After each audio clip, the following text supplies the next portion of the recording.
discussing the idea of the false binary. What an illusion of choice does, it establishes the baseline assumptions that nobody questions. This is part of the fifth generation warfare that we've talked about. Voting for the lesser of two evils. It's definitely an emotional, psychological trap that people are in. You're cheerleading for an insane ideology because you think you're winning. The role we have as media, how do we help everybody understand this is theater and you need to get back into the real world? If you're opposed to the agenda, you should oppose it regardless of who's selling it to you.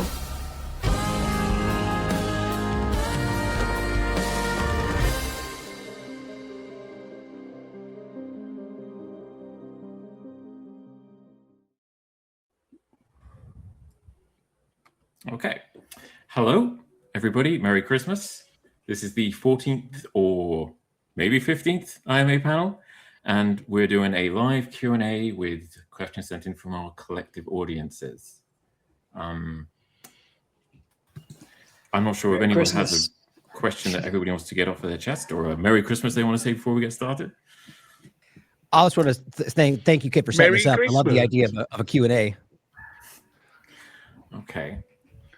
Well, I do have one question, which was and Merry Christmas. There's a delay. Okay. Oh man. I have one question that was sent in. This is my favorite question, which I think will be a good thing to get us started, and then we can go as feels right. Basically, it was sent in by Kim B, and she says, "With all the problems facing us right now, if you could Christmas wish one thing away that would make everything else easier, what would it be?" And I think that's a good question. I'll start. Maybe the algorithm. Well, actually, we should discuss this. Okay. I mean, you can jump in. Yeah, wherever. I just wanted to bring it up because we had our last chat, I think, with a digital ID, right? And about our lines in the sand. And right. in my gated community, they installed a biometric exit and entry system. And I'm moving next month. Merry Christmas. So Merry Christmas to like how fast things have come. So anyway. Wow. Well, good on you, man. Put your money where your mouth is, right? I mean, seriously, that's but biometric entry exit, that's a huge step. That's wild. Yeah. I would say just to get in your house. Yeah. To get into your neighborhood. That's wild. Yeah. I would just say in general, I mean, I kind of laugh when you ask the question because, I mean, I think people who watch your audience is probably like, man, there's probably like one of three things that they're all going to probably say. I mean, I think quite obviously the direction, I mean, maybe I don't want to make it just like technological development because I think that's a little bit overzealous and irrational, but in general, like the direction of the technocratic control, like to be able to just somehow stop this rapid, like I'm going to post an interview today I had with Seven Seas yesterday about the, what we're seeing this 6G step. By the way, Derrick wrote an article I'll put up today on that as well. And the what that will cause. We were discussing like the potential to like mesh human bodies with nanotechnology. And it's just like that. It just terrifies me. How do you stop something like that? So to me, it would be to somehow just put an end immediately to all the stuff that goes in that direction for the sense of control of the human population. Blade Runners. Well, and I'll throw it to you. Yeah, which way are we going? Are we going round it? Whoever's up.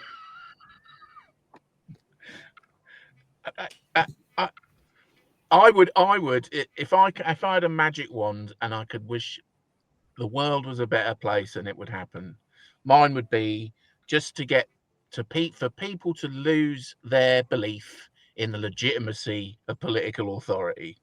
If they could just get over that hurdle, and if they could just realize that they're responsible for everything, that would be great. And I think we could start moving in a better direction then. I take mine back. I want yours. I'll add one to this. Well, I love what Iain just said there. I would just say, if there's one thing I could wish away, it would be, I guess, coming from the other direction, the apathy that I tend to see about all the things that all of us talk all the time. Like, for example, like most people aren't going to switch neighborhoods if biometric entry exit happens. They're just going to go along with it. Most people aren't opting out of the facial recognition at the airports, et cetera. We could go on and on. I wish I could wish away all that apathy and see, more of a fire lit under people's butts and get them to some sort of action. I don't know what action, protesting the streets, et cetera. I know there's some of that, but at least just more more movement, more concern, like verbally being expressed. Like, I mean, as far as I'm concerned, if in a more perfect world, there would be businesses and individuals and people plastering it everywhere. You know, like how we used to love to change our profile pic for the latest trend of whatever, you know, no digital ID, businesses putting up, we're not going to implement digital ID. We're not going to require biometrics. Just like, you know, get rid of the apathy and bring in more open resistance and vocal resistance. I would have the magic wand waved to go back in time and make sure that each and every current tech nerd and oligarch that hates humanity and wants to imprison and enslaves us got to kiss a girl when they were 15. And maybe this inevitable dystopic hellscape would be avoided altogether, because they'd be like, you know, I actually had a legitimate human interaction before I could purchase one. I think I have a different outlook on humanity. You can definitely purchase kissing girls. Yeah, absolutely. Absolutely. Is that everybody? Is everybody Yeah, done? but it's better when you don't, isn't it? So clearly Ian's got quite a delay, so we can just remember that for going forward. That's like a 30-second delay. But I mean, Ian, what you said, I just want to add, it's like, when I was juggling my thoughts right there about the few things, one of them was obviously like, you know, like kind of what the reverse of Derrick or what you were saying, like just completely just allow everyone to see the lie of government, or maybe even just no longer believe the lie that government has authority. And I went with the other because it's just so pressing. But when you really think about it, if everybody just stopped believing in the authority of government, none of these things would be happening. At least I would think so. So I think that was probably the one that makes the most sense to me. I appreciate that one. Yeah, I think we hit the trifecta, and everyone brought up the good points. Like in Mexico right now, here next month, they're making the announcement we're going to have 3 to 6 months to register our Mexican digital ID. First, go and get it, and then go to our mobile SIM provider and register it. If you don't, your SIM will be shut off. Now, here comes into what you guys just mentioned. If enough people in Mexico, just like last time, do not do it, then it doesn't happen. So I love an article, really quickly, Derrick, an article you wrote about a little town that basically just decided to no longer comply with the government. And then I don't know if that still exists, but that's everyone do that. It's definitely still exists. Yeah, I was just I'll chime in there, not to take us too far down that road, but yeah, I'm here in Mexico with you, brother, and I'm working on that. I know we talked about it privately. I definitely want to collaborate with you on it. I've been connecting with some some Mexican groups, like the Network for Digital Human Rights, and there's one or two of them. Article 19 is another, who are actually trying to. Most of them, they're filing amparos, they're filing like lawsuits, basically to try to stop it. But even like just getting more pamphlets, more flyers in Spanish, and putting them out in public places, because I think they will have trouble rolling it around all of Mexico. Mexico City is screwed. Like, they're going to do it there for sure. But the small towns up in the mountains, I think it'll be much longer for that to actually happen, if it ever does. But again, back to like awareness. I just think that most people, especially the young generation, like for example, there was the protests in Mexico. There's protests of Gen Z protests all around the world that I know we all have questions about. But I haven't seen a single one of them that's focused on digital IDs or biometrics. They're talking about corruption and other things, but there's not in the younger generation an awareness about why they should even be concerned about digital IDs and biometrics. So that's something that I'm trying to work on here in Mexico, is getting more information in Spanish and just trying to reach out to people and find those who actually give a shit so we can do something about it, because I refuse to accept it. And I'd just like to give a shout out for an event tomorrow in the UK, in London, outside BBC, which is W1A11, I think.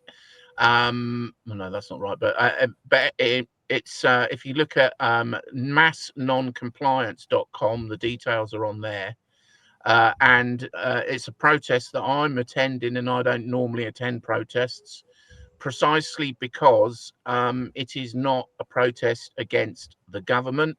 It is a protest to encourage mass non-compliance for the rollout of digital ID in the UK. So if you're in the UK and available to go and can go, please do attend that, because it's important that, as Derrick was just saying, that and Hrvoje was saying as well, that we do not comply with this, because that's our first line of defense. If we don't comply, that should hopefully give us enough time to then pursue the other means of resistance, such as lawful challenges and legal challenges and so forth, because they take time. But here in the UK, certainly the plan is to pretty much have us all subject to digital ID by December 2027. So we haven't got a lot of time, and the government's got a massive majority. And despite the fact that many millions of people have voiced their concerns, the government doesn't have to pay any attention to that because it's got such a massive majority. So, we really need to, mass non-compliance is our only, is our first line of defense in the UK at the moment. That'd be a nice Christmas gift, wouldn't it? I'll just append my answer to that, to make one thing disappear. It's a rather boring answer compared to everybody else's, but mine would be censorship, all forms of censorship. If everything is free-flowing, I think all the other problems take care of themselves, basically. If they can't lie and they can't stop other people telling the truth, things will resolve itself beautifully. That's my answer. Does anybody have a question that wants to go next, or should I take one from the list again? I got one that came over my way. I mean, it's maybe a little bit more what we're used to talking about. I know we have some more interesting questions we'll get to, but I'll just throw this one out. Somebody on my channel said, can we discuss the biodigital medical convergence that the Babylonian banksters have in mind for us? I guess if anybody has thoughts on that. Can we discuss it? We do very little else. Right. Well, I'll jump in first. Just pretty much all we do. It was just on my mind. This is, obviously, I think all of us are this, prime. Like this is what everyone I think is starting to realize is happening all around us, and it's what in different ways collectively we've all been trying to break down.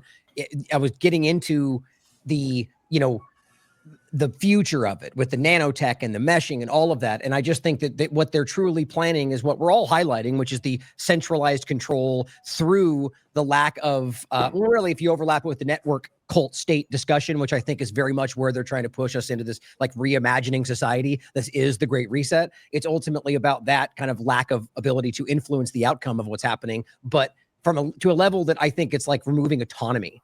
Like that's like the real level it goes to, not just surveillance and coercion, but to a point to where, like, when you get into like neuroscience kind of stuff, it just gets, this is like what I was saying before, like it's, what do you do to fight something like that? And I think that's genuinely what their mind is pushed to a place to where it's not even relevant whether we care or not, whether we push back, which is terrifying. And I mean, that's extreme. That's like where I think it's driving to, and incremental steps are happening now.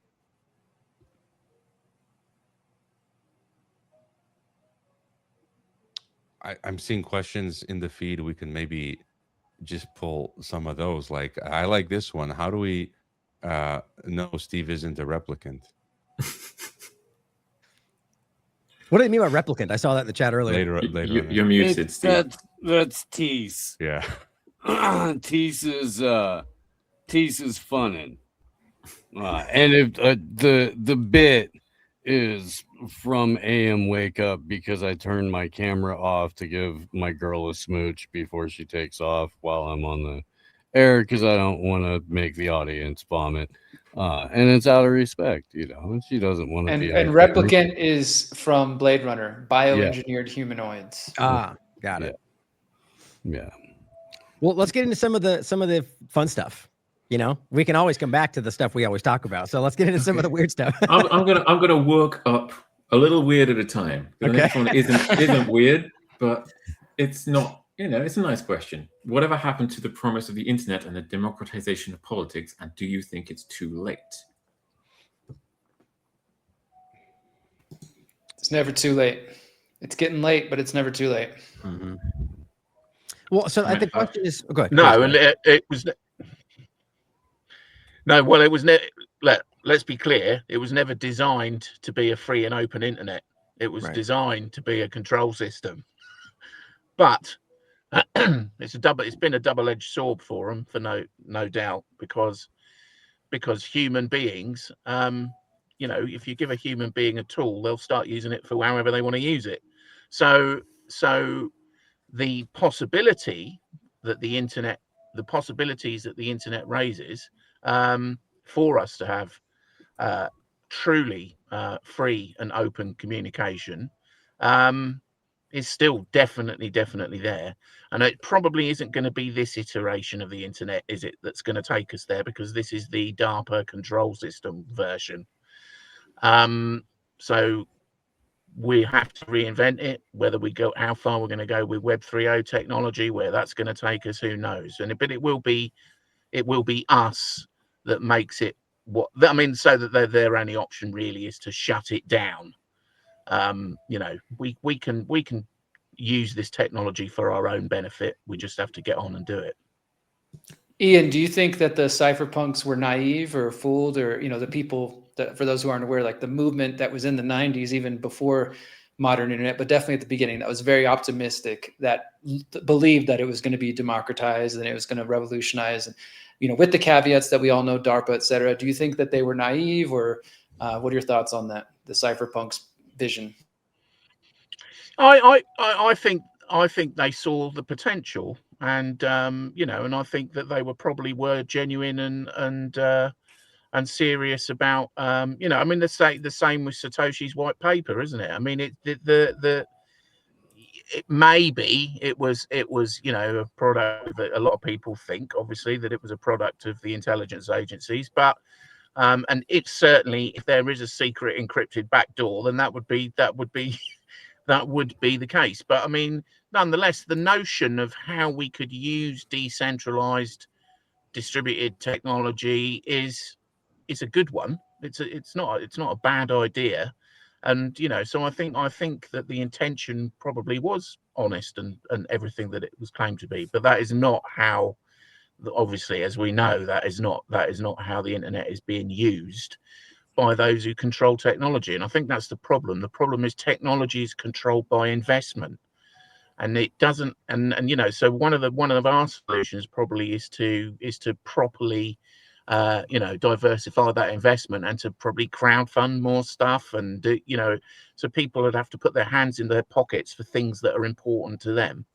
But if they do start doing that on a bigger scale, then, you know, people can hopefully get the investment they need to create the kind of real decentralized communication networks that we need.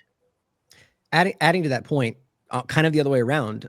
Interesting. You know, I'm of the mind that I think that this was designed as something that was not for the benefit of us to push back against the government that created it. I just don't think that. I think there's more nuance to it, clearly on the side of control. But I think what's interesting is, if you look to where we are now, if we didn't have this, how in the world would we be fighting what this is today, right? So in an interesting way, it kind of became that, whether it started like that or not. And that's interesting, not in the full vision as it was to begin with, but this is giving us the ability to be able to do this and fight back today. And I don't think that's what was planned as. So interesting way to think about it. I'll maybe just add as well, because there was another related question in the chat. Is anyone working on a workaround for when the web or individual news sites is switched off, something not reliant on ICANN, net names, old school bulletin boards? I recently, and I agree with you guys, I think this was a military project, DARPA, you know, from the outset, the internet, but it has allowed the cat was let out of the bag, and it has allotted a lot of people freedom. And so, as you guys said, the game isn't over yet. They're working on that trajectory. I recently interviewed John Sneeson, who's up in Canada, and he's working on something called the Outer Net. So it's a way for people to connect directly, eventually, you know, without the internet. So people are working on stuff like this. And I had a great guest who I met in Croatia this summer, who's working with Croatian political parties. They actually set up a council on anti-technocracy. His Substack in English is called Notes from Technopoly.substack.com. But he made a point where when they created this system, they allowed sort of a public space of freedom for us, which we're using now. And so what they're trying to do now with the EU Digital Services Act, all that stuff, is trying to fix that little rupture. So that's what they're attempting to do. So we have this freedom now, and now they're trying to cordon off those back doors and exits, and that's what we're really in the thick of that fight. Yeah, that's exactly what I would say. I mean, the question is, whatever happened to the democratization? And I would say, oh, you already had it. We had it. And basically everything since about 2010 has been then trying to shut it down. Like the Wild West days of the internet really were the Wild West days of the internet.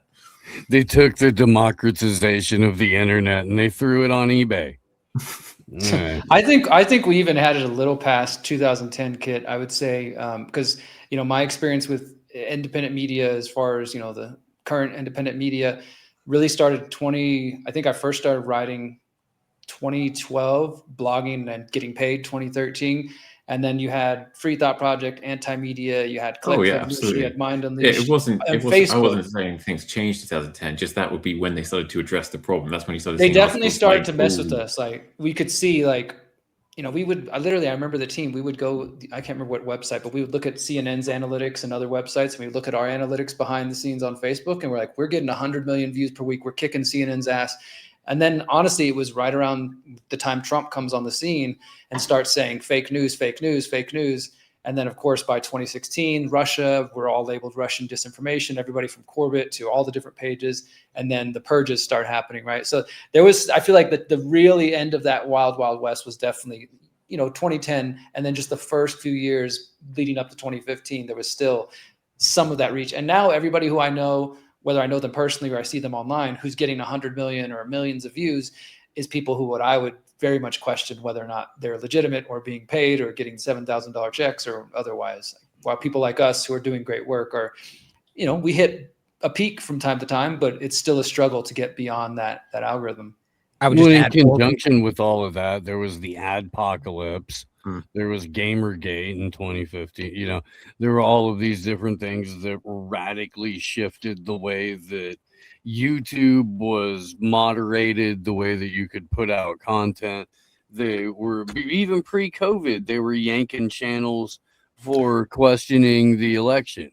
Dude, that's a really interesting thing I just talked about the other day. Do you remember right before the COVID-19, chaos on Facebook, and it was kind of a tail end or a continuation of what you were just discussing, Derrick, but there was this really crazy focus, almost nobody really made sense of it, on keto and like health stuff. And like, remember all the disappearing holistic doctors? Remember that whole story? Like right before this happened? I mean, I know there was a lot of, there was a whole bunch of stuff like about the wellness industry and exactly. And I think linking it to the far right grifting somehow. It was mad. Well, there was definitely people that were like, there was a story to discuss about some of these doctors, but then it became like 90 missing doctor. All the, the claims were being scooped into anything, but there was a story there. And as usual, I think it was because there was something that was turned into a partisan sideshow, and that's why it got dismissed. But think about what happened there. They shut down, these million follower Facebook pages about alternative health and outside the mainstream right before we were here, and it just seems like that's really, hard to miss, but it's just a small part of that larger story. It's obviously about trying to shut down momentum.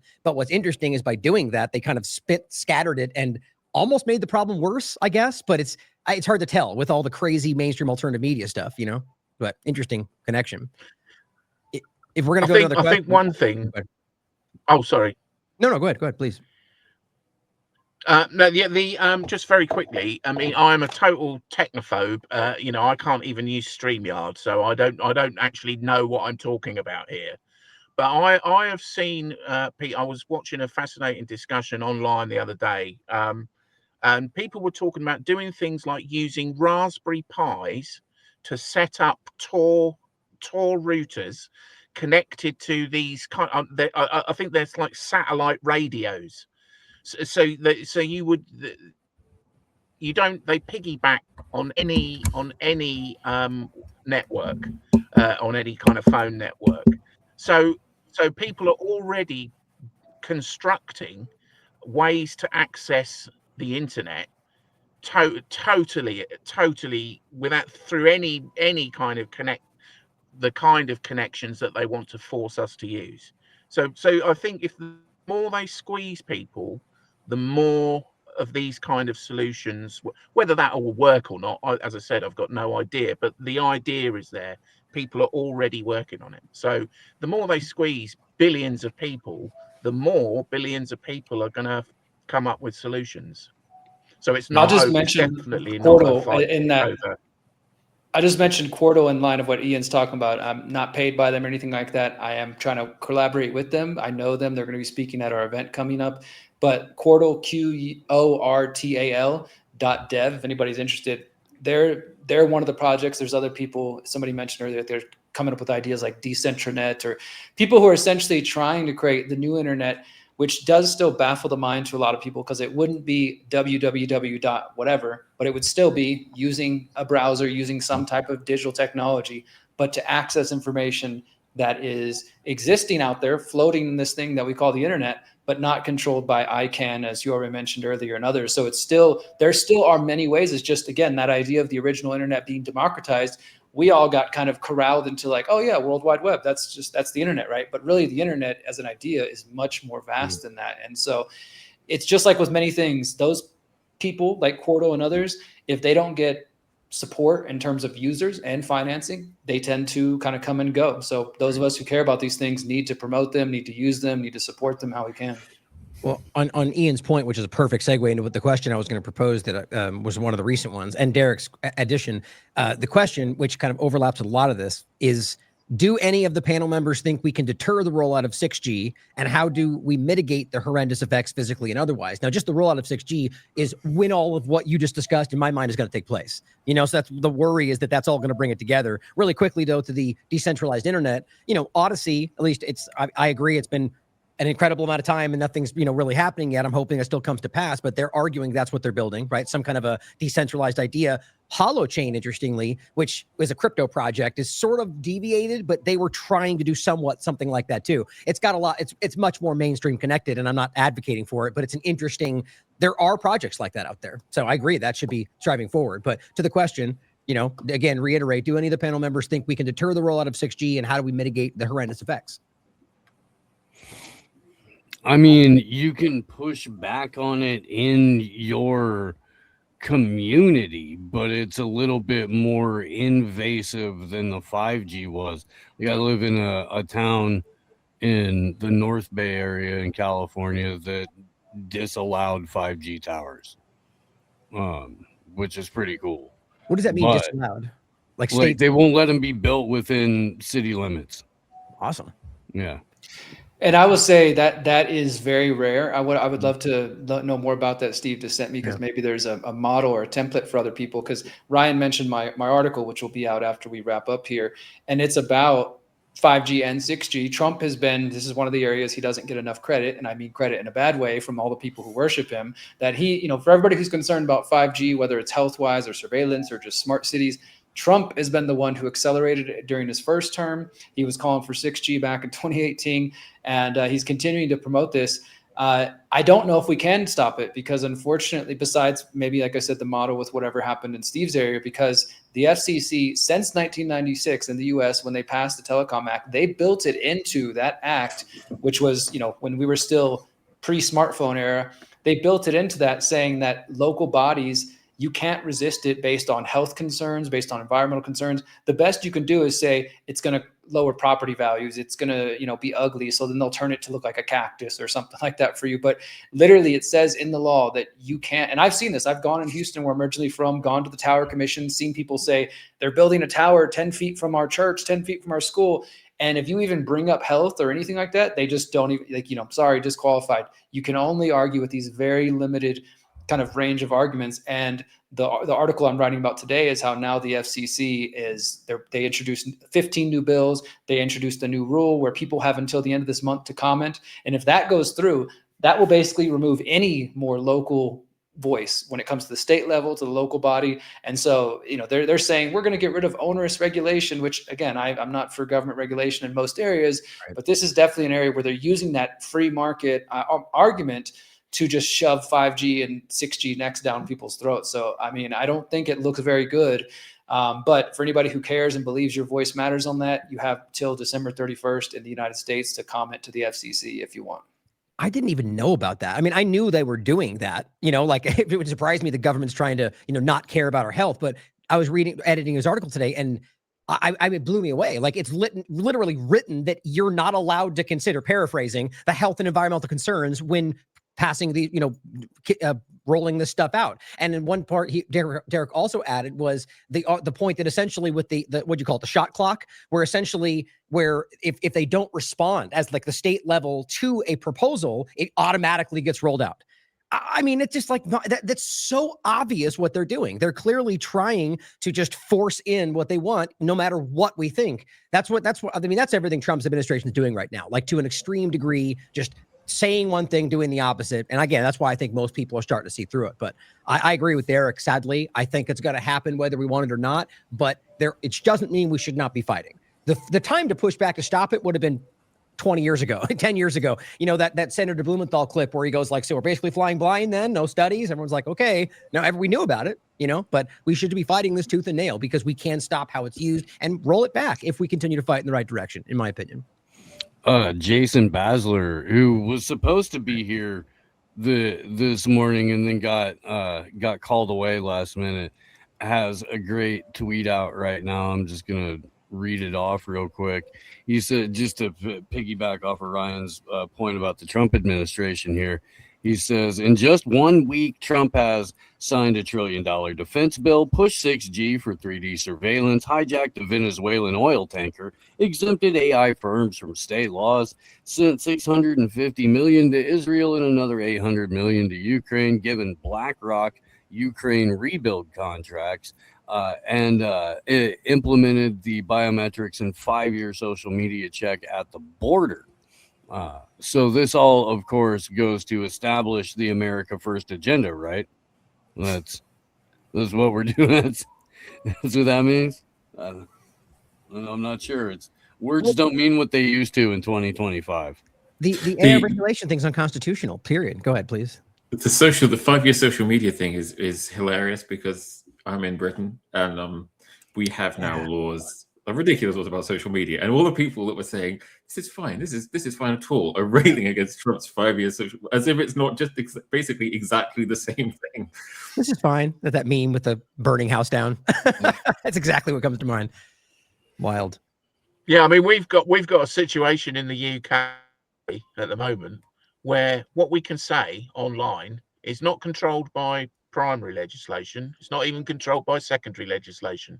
It's controlled by what they call tertiary or quasi legislation, which is basically whatever the Secretary of State tells Ofcom to say, which is the regulatory body in the UK for the Online Safety Act. So it's not even a legislative decision. It's just a phone call from the Secretary of State to Ofcom to say this is what we want you to bang in your regs. There's not even any pretense that this has got any kind of even representative democratic oversight of it. It's just a do and say what we say or else. That is what all it comes down to. Maybe if I could just add to that, going back to what we were talking about censorship and what you're bringing up now, the Online Safety Act stuff, as well as another question that was in the feeds for Iain. Mr. Iain Davis, your conversation with Gareth Ike on Bring the Fire was great. Do you still think building parallel societies is the way to go? I think it's like we don't have a choice. And what we're seeing, like with Substack now, 1.5 years ago, I left TNT Radio and I said, I'm going to try this for the first time ever, full-time podcasting. And Substack was my lifeline, right? And just 2 days ago in Australia, the Online Safety Act, people are now on Substack. Certain users are getting you have to give up your biometrics to some company based in San Francisco. I think it's called Persona or something. And I just can't imagine that feeling, like to log in, I got to scan my face. Like it's insane. And so what do we have to do now? So now I'm working on a contingency plan. Some people have already left Substack. This is part of that parallel society thing. I'm still going to stay on. But now I'm like, you know how much energy this takes? Like I spent $5,000 remaking my website in January 2022, doing the membership integration, getting banned on PayPal, moving to Substack, moving the list. I'm not a technical guy either.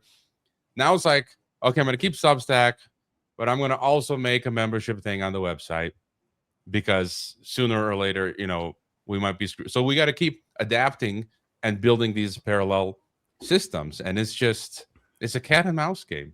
and you always, no matter what, you always lose some. And that's the plan, right? They keep shoving you, and you people then come and find you. But there's some that maybe signed up on a whim, or they're tired, they don't want to look, and that's the game. They diminish. 2 steps forward, or run. I guess it would be 2 steps forward, 1 step back, over and over and over. It's frustrating. But I do want to. I would like to reiterate the physical health side of it as well. Let's do both. Like the parallel societies is a very important conversation. But I bet here in this conversation somebody might have insight into so 5G and mitigating the health effects other than tinfoil around your whole body, or, the house being fitted out with, what I forget what the term is, with the meshing. Anyway, anybody have any thoughts on the health side of it?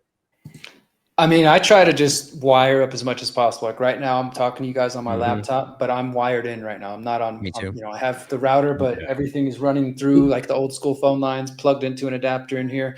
We do it for our phones too. So if we're for example, if my partner, if she's sitting there on the phone, there's no reason to be on the Wi-Fi. We have a little adapter she can plug right into. So, I mean, it's little things that do take a little bit of rewiring ourselves and our habits, but for people who really care about it, then it's worth it. And I see there's people in the comments talking about being EMF sensitive and stuff. Yeah. And I mean, that's, we probably all are to some degree, but there's some people who literally, if they walk into, let's say, an event space and everybody's got, or a church or anything where there's a lot of people in one space and everybody's got phones in their pockets, they can't even be in there for more than a couple minutes.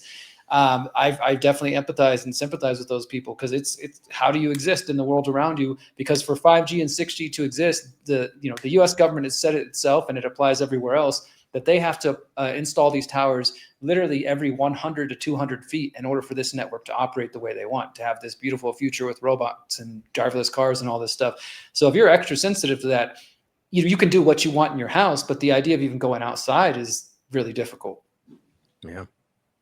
I think ultimately the only solution in that case is you have to leave the cities. Like I recently interviewed Shannon Rowan, which is exactly what she did. And there's really no other solution. I mean, you can use that paint where you paint your wall. I'm sure it blocks from your neighbor's Wi-Fi and they've got curtains, and maybe you can mitigate it to an extent there. But ultimately the cities are, the urban ghettos, smart city ghettos. I mean, I'll be honest. Into my approach to 5G and 6G has always been, there's only so much I can think about. I don't smoke, I don't drink, I've got to die of something. Bluetooth will get me in the end, I'm sure, but... Do you use Bluetooth headphones, Kit? Far more than I should. Yeah. Do you ever get headaches? I mean, I don't ever use them at all. Like, I'm wired right here, but I've got that's the thing. Like I absolutely do get headaches. In their ears. I've got headaches like my whole life for various different reasons, and if I have a headache already, I can't use Bluetooth headphones because they will absolutely make it worse. It's just you true. You might want to look into the many patents for manipulating brainwaves through those exact devices. Legitimately, I'm not kidding. Like Apple has. I don't know what you're talking about. It doesn't write about everything. I don't see it. You want to move on to, should we move on to I get like tinnitus real bad and just ain't ringing really, really bad. Like I typically have to sleep with a fan on just so I don't all night have that. Let's get weird, Kit. Yeah, let's get some fun. Okay, this actually isn't a weird one. This is a more personal one. It's a friendly one. I thought everybody would appreciate a chance to share a bit of background. What do we got? Where is it? It is from Chris J, and he asks, what was your red pill moment? What event would you say opened your eyes and separated you from the normies? I've spoken about this before, so I because I mean that is a question that I've had quite a few times. I don't think I had a red pill moment. I can't think of it. I mean, there was one conversation that I had with my partner who she said, you do realize 9/11's a load of rubbish, don't you? And I remember that sticks in my mind. But I think it was more of a kind of gradual process, really. So I don't think personally, I don't think I had a moment. I think I sort of was looking at information. I read Brzezinski's The Grand Chessboard, and I remember that kind of having a massive effect on me, because I thought, blimey, there are these people that that treat the world like a thing that they can manipulate. And that was a moment. But I was quite young then, so I mean, even then I didn't. So it was I would say for me personally, it was a process rather than a moment that happened. I got a copy of Behold a Pale Horse in like 94. And I had a bunch of people in my life that were much older than me. And so I've been like this like pretty much my entire adult life. Yeah. And a little bit before. I'd agree with Iain. It's a process, but for me, 9/11 was my initiation in the early 2000s, and basically understanding the concept of states terrorism, state crimes against democracy, as the late Lance DeHaven Smith called it, false flag operations. And then understanding that and then seeing them everywhere, it's like, whoa, so. Yeah, that was the thing. I got Behold a Pale Horse, and like 6 months later, it was Oklahoma City. Waco. Right. I was like, what? All in down the hole. I'm piggybacking on, like, I agree with Iain to a degree. I think that, it's a gradual process for me, but I do have a moment that I've noticed, like, I've talked about this many times in the past. I've always been like, when I was younger, I was very much a contrarian. Like, yeah, tell me what, do something. Oh yeah. Why? Just because, authority telling me to go sit down. I don't want to sit down. But then as you grow up, it becomes more of a, not just disagreeing to disagree, but wanting to understand things and pushing back. But that's, that was the starting point for me. So I was already ready just to disregard, push back. But cannabis for me was what I've always talked about as a real turning point. And this is probably, I graduated high school 2001. So it's kind of like right before that and after, when I was kind of, experimenting and so on, and ultimately came to understand that we were lied to about a lot of this stuff, alcohol included, even though it's terrible for you, alcohol rather. It's still something that it was like, it didn't just like end my, all the crazy commercials and so on. And so when I dove into cannabis from that point forward, then maybe a few years after that, really doing like the interesting research, finding out that it was like this interesting kind of connected point.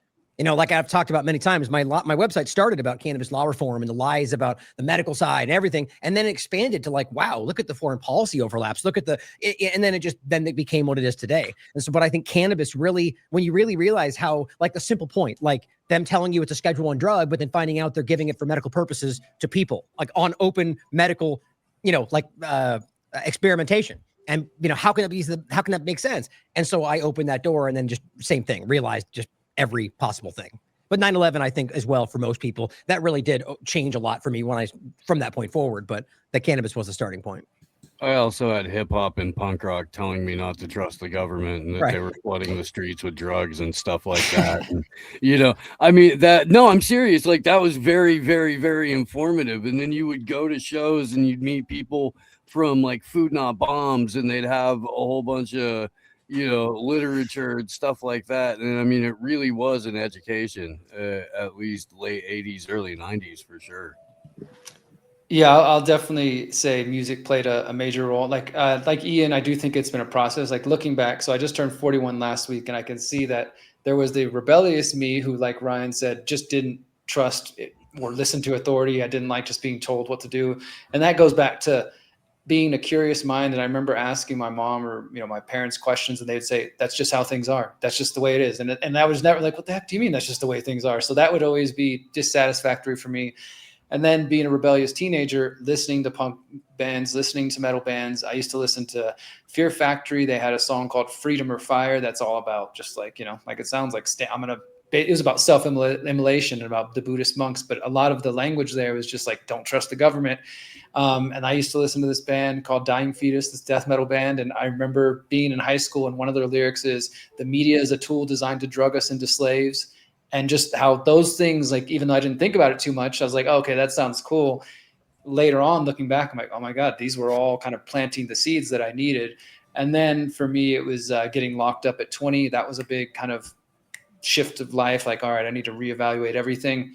And then I became a felon through that experience. And so being a felon and all that goes along with that, it caused me to start questioning the criminal justice system, the drug war. And then eventually, within 1 week, I found Ron Paul's book, Revolution Manifesto. I watched Jones's old documentary, Endgame. And then I was listening to another metal band called Molotov Solution that had lyrics about the Federal Reserve. Like all these things kind of converged at once to, you know, actually start thinking. It went from just being the rebel without a cause that was like, yeah, screw authority, to then actually like, maybe I should actually understand what's going on behind the scenes. Really quickly on the music side of it, you know, I've had a few different, like even like Bob Marley, for example, early on, like, you know, pushing back and power, but Immortal Technique for me, whatever, you know, the reality is of, you know, I'm sure people disagree on what his intentions are, completely opened my mind to tons of stuff. Like I remember listening to those, you know, multiple albums and just kind of going like, you know, his rant about, I mean, I can go off on it forever, but you know, there's so much information within all of his, you know, just what he puts out. It's crazy. And so that was one that really did open my mind to things that I had no idea about at that time. I mean, I would agree. Generally speaking, it's a process. I mean, I was actually, weirdly enough, I was asked this question for the first time just a couple of days ago in an interview. And then the next day I got this question, an email, and I realized what I said in the interview was completely wrong. The story I told in the interview was that when I was 9, I stayed home from school because I hated going to school, because I was just like that. I think probably everybody here hated going to school. And I was looking through my parents' videos to find a movie to watch. And I watched their copy of Oliver Stone's JFK. And it was like, wow, people can just lie and they get away with it. And that was kind of but the more I think about it, the more I think the very fact that that movie was even there for me to watch suggests that I was already, basically, I was a born in covenant red pill. So I would really credit my parents with it. And I should have done that in the previous interview. And yeah.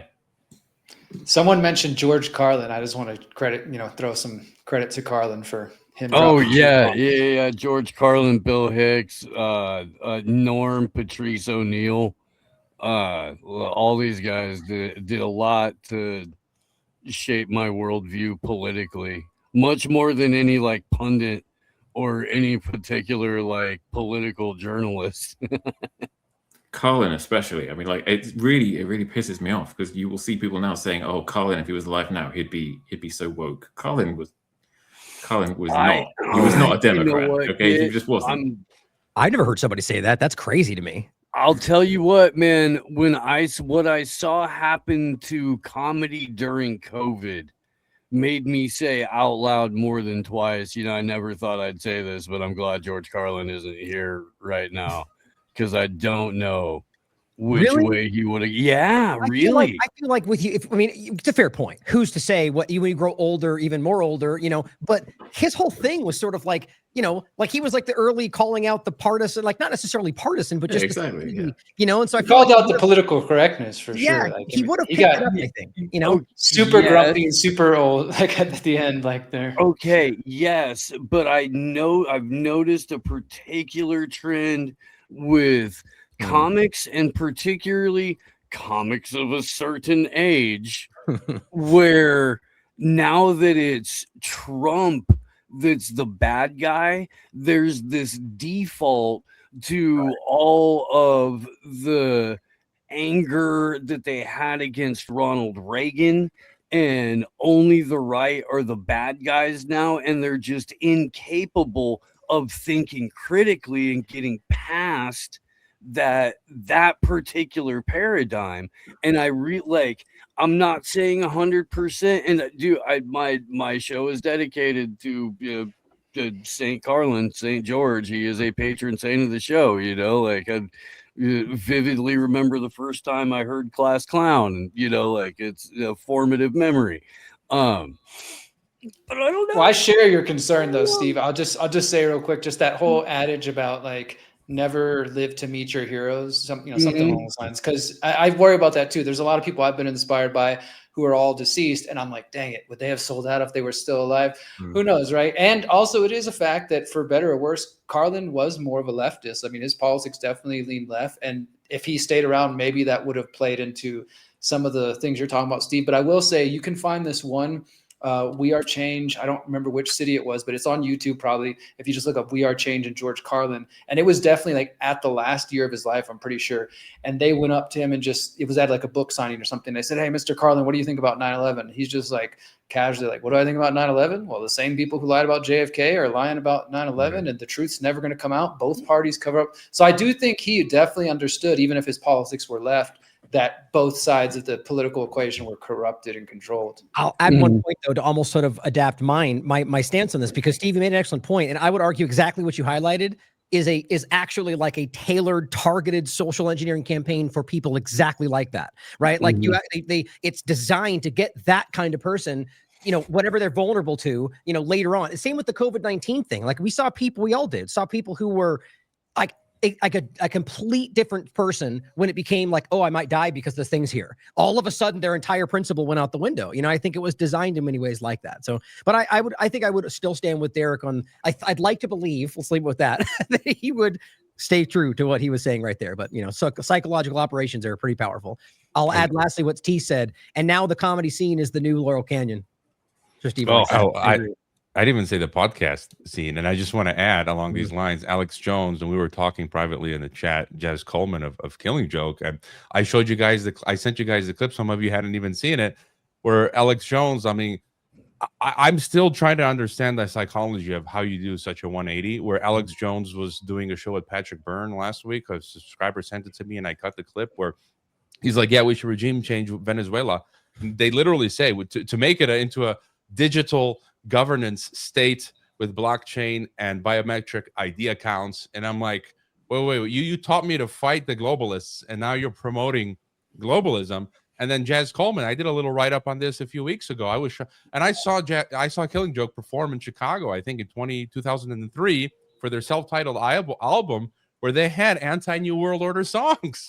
You know, and this is what I kind of like Jazz. And yeah, I know he's into the occult, but now he's doing he's doing a score for Aleister Crowley, and he was commissioned, I just discovered this in 2019, by Lutz's Trust, the Luciferian Theosophists, to produce a song for their Great Invocation. He wrote a Gnostic Mass, and you can actually go to their website where he penned a missive in 2019, Jazz, and he's basically saying, yeah, I'm down with all of this. We're going to be herded into 21st century smart cities, into this technocratic synergy and planetary one consciousness and world federation. And I'm like, and he's like, UN is the way to go. And I'm like, what is happening to all these people? I think the greatest and funniest example of that was COVID hitting and Rage Against the Machine coming out with actually maybe don't rage against the machine. Meanwhile, Right Said Fred are out there raging against the machine. Heck yeah. The Right Said Fred dudes were heroes. You know, I wonder, I think to Hrvoje's point, I mean, like I said, Jones helped wake me up a little bit in the beginning. I was always skeptical of him because I could tell he was like sometimes a little bit hyperbolic with his claims and things, but I think Bill Cooper was right. And maybe he's been an op the whole time. And also just the comedy thing, I don't think any of the current crop of comedians are funny. And I don't need to name names because they can be friendly. And some of us have been on their shows here and there, but well, I'll name one, Dave Smith, some others, like these people that are comedians. I don't think they're funny at all. There's some absolute killers right now, but the vast majority of them are mediocre to clown shoes. There's that one Palestinian dude that's blowing up right now. He's pretty funny. Sammy Obadiah. Yeah, we have a. Go ahead. In the UK, we have this thing called Edinburgh Fringe, right? Edinburgh Fringe, which is supposed to be, so you can understand that the kind of comics that you get on kind of light entertainment, mainstream kind of TV and stuff like that are pretty lame and pretty tame. But the Fringe is supposed to be a showcase for up and coming comedy talent. And so you should somewhere in there, and in the past they've had comedians that are really quite challenging comedians. Perhaps he's not known in the US, but people like Frankie Boyle and stuff like that who are really kind of challenging to listen to sometimes. But there's just I was listening on the radio to quite a few of these comedy Fringe kind of sets. and there was just nothing critical in their comedy. It was so bland. There was no anger. There was no kind of social commentary. It was just, and I was thinking, wow, is this the up and coming generation of comics? Because if so, I mean, obviously comedy is a subjective thing. And just because I didn't find it funny doesn't mean that others won't. But it was just, there was just no.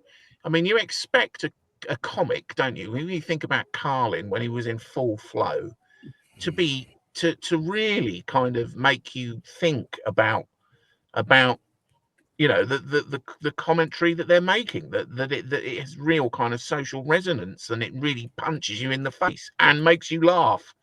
But this stuff now, the new stuff, is awful. Maybe I'm just getting old, I don't know, but it was just rubbish. I mean, I agree. Before we get past the Alex Jones point, I just think it's, Steve and I have talked about this a lot. And I think the reason that these things are worthy, and it's not some like people tend to frame it as like a, divisive thing. These people are the mainstream media. They have more reach and more influence than most of these mainstream platforms today. So it's like, it's a weird little game they play where, they are that kind of powerhouse and influencing people's opinions. So we need to call these things out. And I think, the Bill Cooper point's very important. And I think it very much was from the beginning. I remember pointing this out. I can't remember the exact moment it was, but there was an example where Jones was at like an event. And of course you could argue that it was like his own personal security, but it was a while ago. And he's at this event and like something randomly happened. There's no one near him.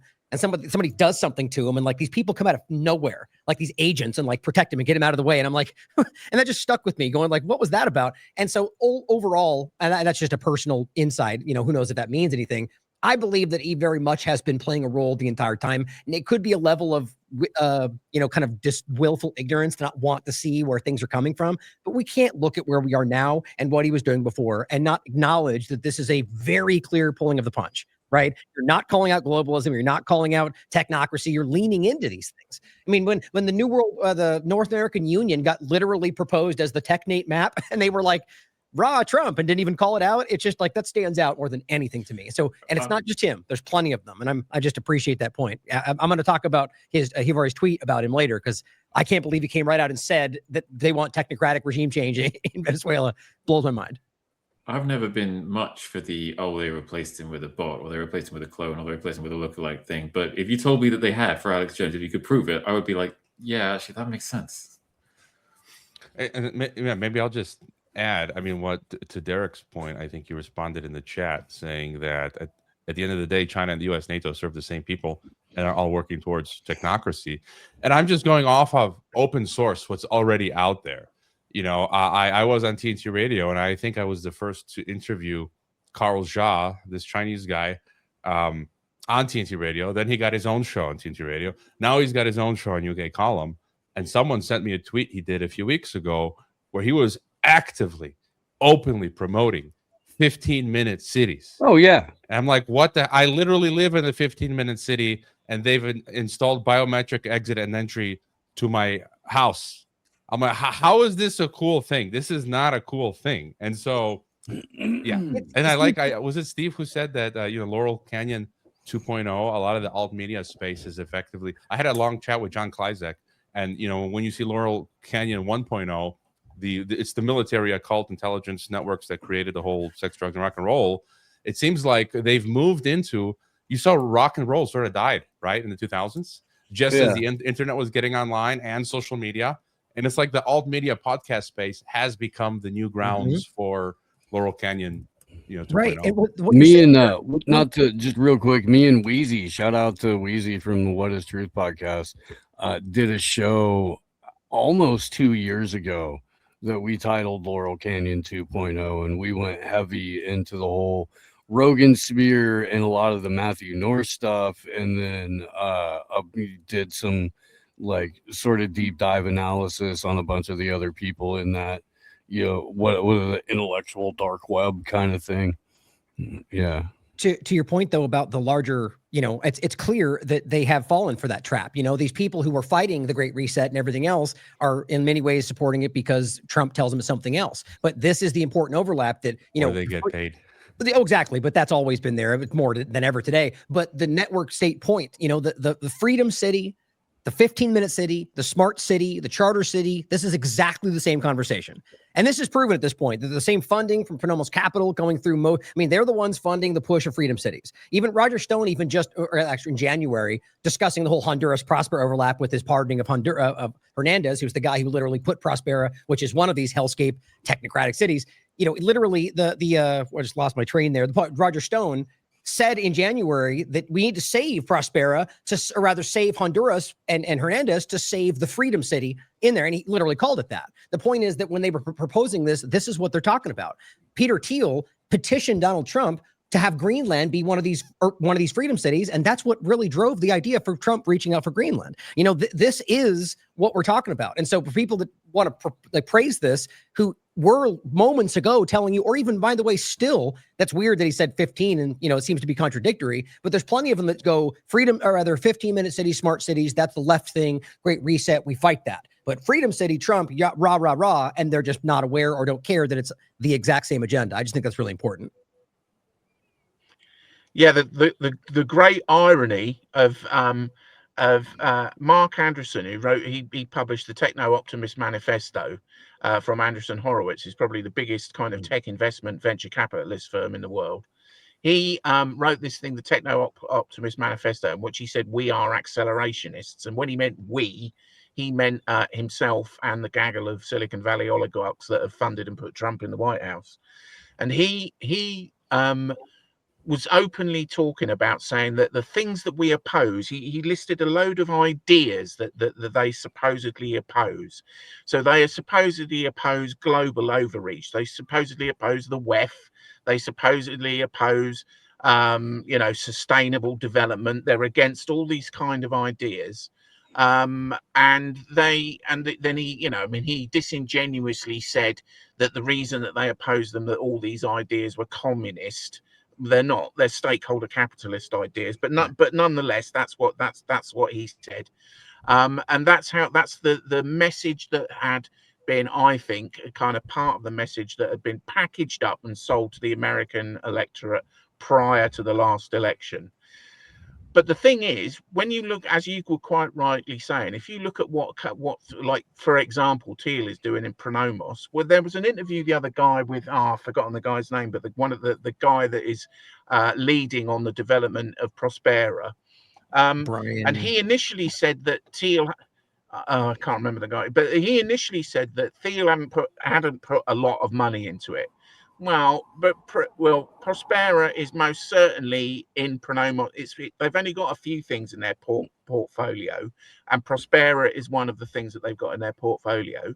And then he said that it's not really a do as whatever you want, you know, freedom to unregulated, do whatever you want place. It's not really about that. And then a bit later in the interview, he said Thiel is investing in nanotechnology research in Prospera. Precisely because he can do things and invest in the kind of research that anywhere else in the world would be illegal. So he admitted that. Then you get the notion of this freedom city concept, which is basically special economic zones. That's what they're talking about. And as you quite rightly said, if you look at the charter city movement, which is back with the charter cities, the notion of putting all these kind of deregulated zones where oligarchs can have complete freedom to invest in any kind of technological or scientific or anything, economic development, anything they want to do, which is the notion of building these smart cities, these centrally controlled, privately owned, privately managed smart cities, which is exactly what Trump is proposing with so-called freedom cities. And they are absolutely 15-minute cities. It's the same. Right. It's the same idea. It's exactly the same idea. So on the one hand, these people are saying we are opposed to organizations like the WEF, who are very, very heavily push the 15-minute city idea. But at the same time, not only are they accelerating the deployment of these of these concepts, and they are building. They own the companies that are instrumental in creating the actual infrastructure that will enable that to happen. So the notion that they're opposed to things like the Great Reset is just such a monumental deception. It's total nonsense. If Borge Brende or whatever, or what's his name from Roche, the new head honcho at the WEF, if they must be sitting there looking at what is happening with the development of things like special economic zones and people, the involvement of people like Thiel and Musk and people like that, they must be just delighted with the progress that they're making, because they're taking the thing that they say they oppose, and they are accelerating its deployment and its development, and they've got the technological capability and the money to do it. And they're doing it. Sorry, go ahead. No, you carry on. Well, they're doing it. I just love the point you made. They're doing it as if they're framed like as the resistance to it, which is just so ridiculous. Like they're doing the same thing and framing it as the resistance to the thing that they're doing. When you really break it down, how insane is that? But you mentioned Andreessen, how you pronounce his name, Mark Andreessen, and from the Hrvoje, the Andreessen, I always mispronounce his name. He is a chief. He's one of the key people involved in the funding through Pronomos. And so even if it's not just Thiel, they're all involved with that. And the other examples are Gaza. That is another example of exactly the same thing. If you read through it, technocratic structure, digital IDs, tokenized everything, even El Salvador, which is very much connected to this exact same agenda, is just a different variation of a lot of the same things. And so the whole thing is just exploding. I can't stop seeing it connected to everything. And also Zionism being completely immersed in the entire agenda. It's techno-feudalism is really what it used to be. And don't forget as well that also Saudi Arabia, Qatar, the UAE, they're all looking towards Israel for being basically a financial hub in the Middle East, a kind of bridge between kind of, what could you call it? I suppose the kind of BRIC kind of Belt and Road kind of project and the West in terms of being a financial hub with a Gazan freedom city right there in the middle of it. So one of the things that I know that we all kind of try and stress to people is that this information that kind of alerts you to these kind of things that are happening is not hidden. It is not secret. It is in the public domain. And I know that we all kind of try and put out resources so that people can see that what we're talking about is fairly openly discussed in many quarters. Go and listen to what they say at the Global Government Summit. Listen to what they're saying, and then look at the developments that are happening around the world. It's not actually that difficult to see it once you kind of are looking at the right kind of in the right direction. I was just going to add on Ryan's point about El Salvador. In that Alex Jones clip, as Patrick Byrne was saying, let's remake Venezuela into a technocracy, Alex Jones chimes in, we can use Bukele and El Salvador as the model. And I've been saying for years, like I've outed that guy where he gave an interview 3 years ago, Bukele, saying, hey, let's copy the EU and remake a Central American Union. I'm like, wait, what? And then you add into that the Isaac Accords, and what's that going to look like for South and Central America? You mean the one with Milei recently that was signed, the Isaac Accords, for Israel to come into Latin America? Mm-hmm. Yeah, and I just recorded like a 5-person podcast I haven't published yet from folks out of Israel talking about the Noahide laws and basically how Greater Israel is more like Greater Planet Israel, and it's quite freaky. And they were talking about this, and as you said, the Isaac Accords and moving into Latin America. So yeah. I'm just going to jump. Go ahead. I was going to say we should move on to next. We've been on this question a while. Yeah, let's do it. And we got some weird ones. We got some weird ones to get through. Okay, Valkyrie asked, and it's an oddly phrased question, but why do you all believe in nuclear bombs? Interesting. I'm open to this conversation. I don't necessarily.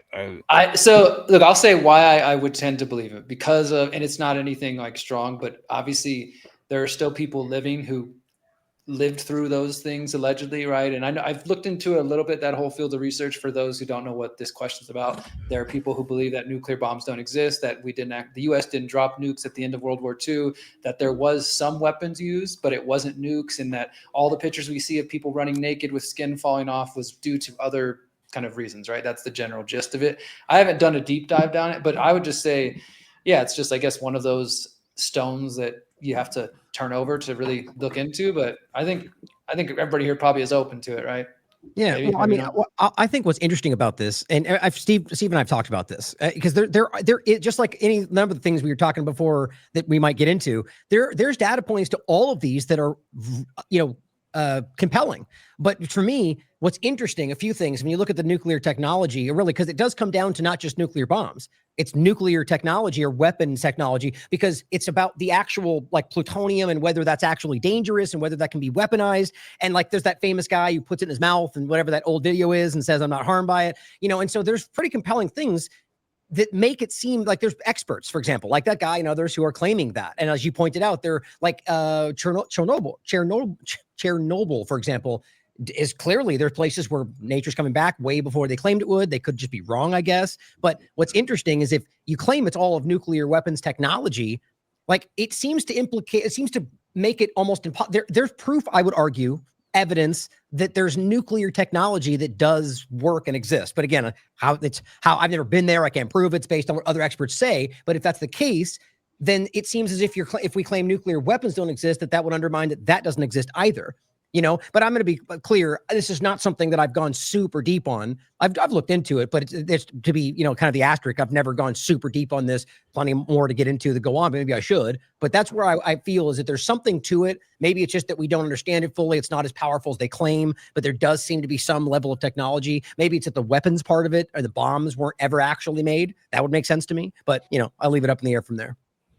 From what I understand, like it's one of those things where like you can't read, like there's an awful lot of people would have a lot of different views. Some people would say there's no such thing as radiation. Right. Some people would say radiation exists, but it can't be weaponized. Some people can say it can be weaponized. They just haven't figured out how to do it yet. There's this spectrum of like disbelief. And as for the phrasing of the question, why do you believe? I mean, I wouldn't say that I necessarily believe they exist. If you ask me to come down one side or the other, I'd say the weight of evidence suggests they exist. And I know people in the hard sciences who say there's no reason they couldn't exist. I find the idea they don't exist hilarious, because if they don't exist, but they theoretically could exist, then the Cold War wasn't really the Cold War. The Cold War was two teams who both had nuclear bombs that didn't work, afraid the other side had nuclear bombs that did work. And so it becomes very funny. Really quickly though, that's interesting. Even with the moon discussion, like it's possible that there is bluster in all this too. That's not necessarily that it's not possible, but rather that there's a game of meeting an endpoint before the other team, and so that becomes trying to pretend you did it when maybe you're trying. There's more nuance. No, Ryan, the spaceship would just bump off the firmament and come back down. I want to ahead of the questions. I want to point out. We have over here, I think it's over on your Rumble, Steve, JBGT3 seems to be pushing back. And I think they're making some fair points. Like they're saying, go to a nuclear plant. They mentioned US, France, UK, all did experiments on live humans. They talk about test site in the USSR, Kazakhstan. They talk about nuclear explosion. And then I know, for example, because this is something that's been close to me and I've done stories on it, a lot of native indigenous communities in the US had nuclear, alleged nuclear testing on their reservations. And there are many people on those reservations who claim that they can still see the impact generations later, people with birth defects and stuff like that. So I do think there's it's not as simple as none of it exists, but maybe it's worth questioning. Yeah, I just wanted to fire back at that question. Why is everyone all of a sudden throwing the baby out with the bathwater? Like nothing exists anymore. Infectious disease, nukes, flat Earth, on and on and on. And I think you have to approach each one independently. And you mentioned Kazakhstan. Like, look, I lived in Kazakhstan. I lived 120 kilometers from the polygon, Stalin, Russia, Soviet Union's principal nuclear test site. from 1949 to 1990, and I actually went on the 18,000 square kilometer patch. I brought my own 2 Geiger counters before I even came to Kazakhstan, and I lived in Semey. And like you were saying, Derrick, there was people in Semey who have higher rates of cancer, deformities, and then I was on ground zero. Like, it was radioactive. We were on a green radioactive patch of land. We saw mock metros that they built out in this massive space, and it's just kind of hard to think, like, they're faking it. They're building out all of this infrastructure just to fake it. And now, and to Ryan's point, I think there's a nuance. Like, I don't believe in nuclear winter. That's like, I think that's that scare story. So I think nukes do exist. They can deliver mega death, but I don't think the half-life is that long in terms of radiation. And I think is that aspect of globalism where they want to scare us with the nuclear winter aspect, so then they can bring in the world government. But I think nukes can go off. A lot of people will die, but we will be able to rebuild quickly. But it's going to be more of like a Mad Max type thing. So, but if the nuclear winter doesn't exist, this brings up a further question: then why has nobody used a nuclear bomb again? Like, well, I mean, you had the Cold War. You had the Cold War basically facing off mutually assured destruction, but with the decline of the Soviet Union, that stopped being a thing, and then you have nuclear proliferation. Right. Now, I'm not saying I don't believe nuclear weapons exist. Like I said, I would say that they do. But I think what it signposts, the lack of nuclear bomb usage, signposts something a bit more interesting than mutually assured destruction. I think it signposts a sort of cooperation. Like, there is an agreement that we won't use nukes. Yeah, and there's an agreement between India and Pakistan basically saying, okay, we're not going to nuke each other. We hate each other's guts, but like, let's not get silly. And the very fact that they can say they set these rules shows that they can cooperate far more and far deeper than they say they cooperate. That's such an important point. With so many things we can get into really quickly, though.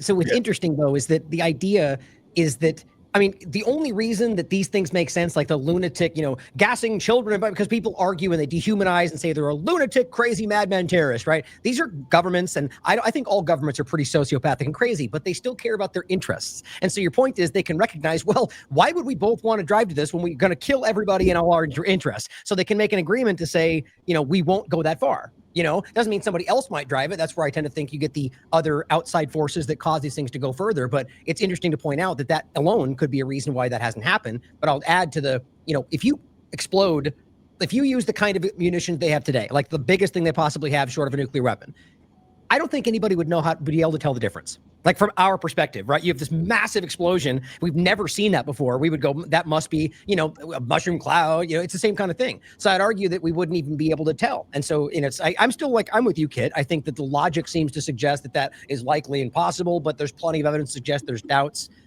So I think you'll leave it there for ultimately but I think it's nuanced. I think there's probably more behind it that suggests that there was more reasoning behind it than just not doing it or that they're lying, but could be. What else you got weird, Kit? I weird was did they in. get? I think, go ahead. Iain.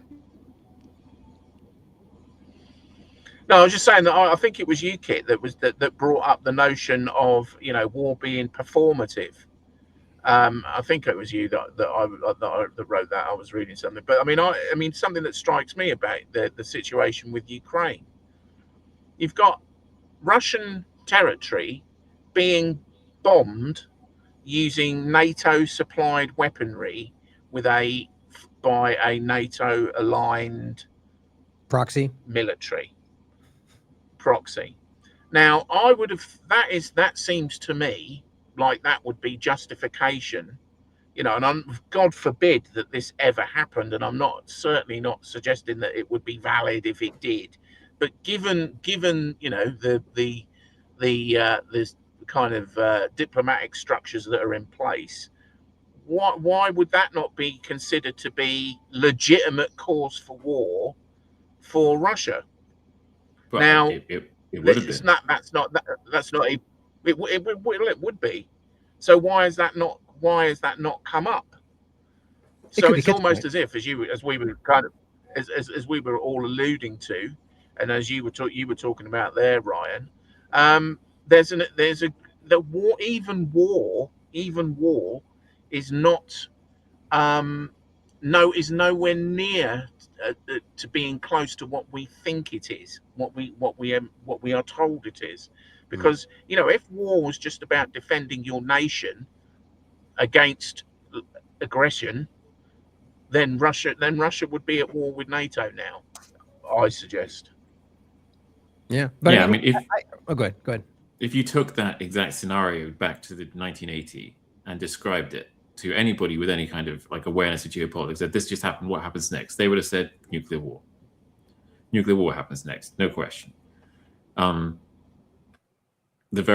fact it hasn't these days is very interesting. I think it speaks to a different place, I mean, it could be just like you said, Kit, maybe they're just, they do have interest in not destroying literally everything. So if that's the way, that's the point, maybe that's not how it actually happens, but if that is, then they may have made an agreement or maybe just from Russia's perspective, they're like, why would we push this knowing that, we got a Samson option over here, there's other considerations, but I think that it really does, I think there's more theater, like you're saying, and I think we're at a different realm of, rather time of war. It's 5th generation warfare. I've said this for a long time. I don't believe kinetic warfare is even really, it's going to inevitably happen to some degree, but I don't think that's where this goes anymore. I think it's well beyond that, especially when you get into the technocratic conversation. So maybe that's, the point, but I mean, I think this is a valid discussion to have to wonder whether or not these things exist and look at the way they're acting. I enjoy these kind of conversations. Okay. Next question. And Steve already hinted at it with the glass dome. Have any of you seen any proof of space beyond low Earth orbit? That's from Captain Birdheart. Proof. Look, all I'm gonna say on that one was one of my past podcast guests just flew into town. David Skripak, he's a Canadian Air Force veteran, and he's like, I asked him, David, is the Earth flat? You're a pilot. He's like, look, when I'm in Sakhalinsk, I can see Alaska, which is on the other side of them. How is that possible? So anyways,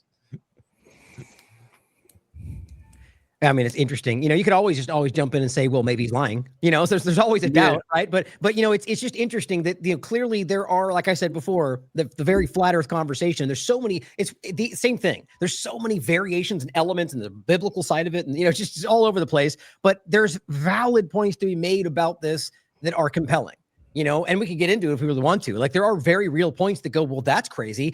GPS stuff, radar stuff, Antarctica, where you just go, well, okay, there's very clearly something going on here. Maybe the government's hiding something. Maybe the Earth is flat. Really, it does say something. I don't believe it shows that the Earth is flat. I did a show a long time ago. I think it was called Flat Earth Theory and Exercise and Keeping an Open Mind. And the whole point was really, and I just did this as my own thought experiment, going into it with a completely open mind, not like if you step into a conversation like this going, I know it's flat, but I'm going to look at the evidence, you're going to guide yourself toward that direction, And so it's like trying to be objective. Like, what does this show me? And I went through it really extensively for quite a while and came to the conclusion, like what I just said. I don't believe this shows the Earth is flat. I think there's evidence that that disputes that, but there is something that needs to be addressed. But the problem is that people look at it and they find the anomaly and go, I knew it is flat. And they jump to, same with like the moon conversation, which we might get to. There's valid things that are very you could prove are lying today, but that doesn't necessarily mean what they think it means. It could mean something else. That's where I think it is. Yeah, I'll throw in something and I got to get running. I think that this, like a lot of like the nukes and other things, there's typically a lack of nuance in a lot of these discussions. But I'll first say this to the flat earthers out there. You guys need to up your game on production. I've not seen one good flat earth documentary. If you're trying to make your case, you need to get, like, you jump all over the place. You show clips of this. There's no really well told like narrative that exposes it. It's all just, I don't know, even Hibbler Productions, whatever, no offense to anybody. None of them have been impressive. I have a lot of friends who are flat earthers and I've sat like, hey, give me your best shot. All right, tell me what you got. I'm open to it. But I think, again, nuance, like you can, as I do, question the moon landing, question a lot of stuff about space, question what's going on in Antarctica, and question, all these other kind of pieces, and without necessarily embracing flat Earth. And I actually tend to be more interested in the hollow Earth stuff, which goes back hundreds of years as well, and a whole other kind of interesting rabbit hole. But yeah, I think that you can question what's going on in Antarctica and the Antarctic Treaty and Admiral Byrd and the things he says he saw. And like, there's definitely a lot of there. And I don't know, did we ever go to the moon? It is space even real? Like, I keep my mind open to all these things. I look at the stars, I'm like, oh, it's a beautiful night. And I'm like, damn it, is it even real? I don't know.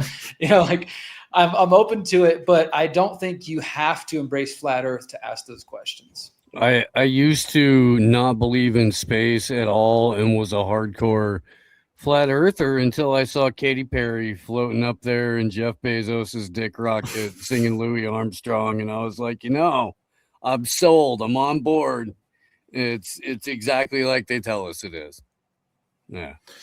What's kind of funny about it is that if the official line would suddenly flip and say, you know what, we lied the whole time, and Earth is flat, and if you send a rocket up high enough, it will hit a glass dome, and we would still be in a position of never being able to prove them wrong. Dave Weiss would be doing round Earth videos next week.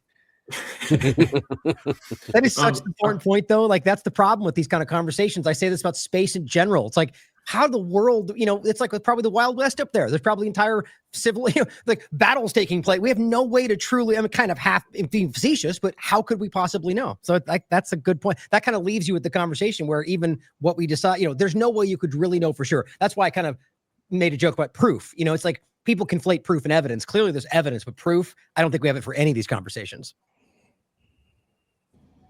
Yeah, I've never I've always maintained I don't need the shape of the earth to know the shape of the earth, to know that my government's lying to me. Yeah.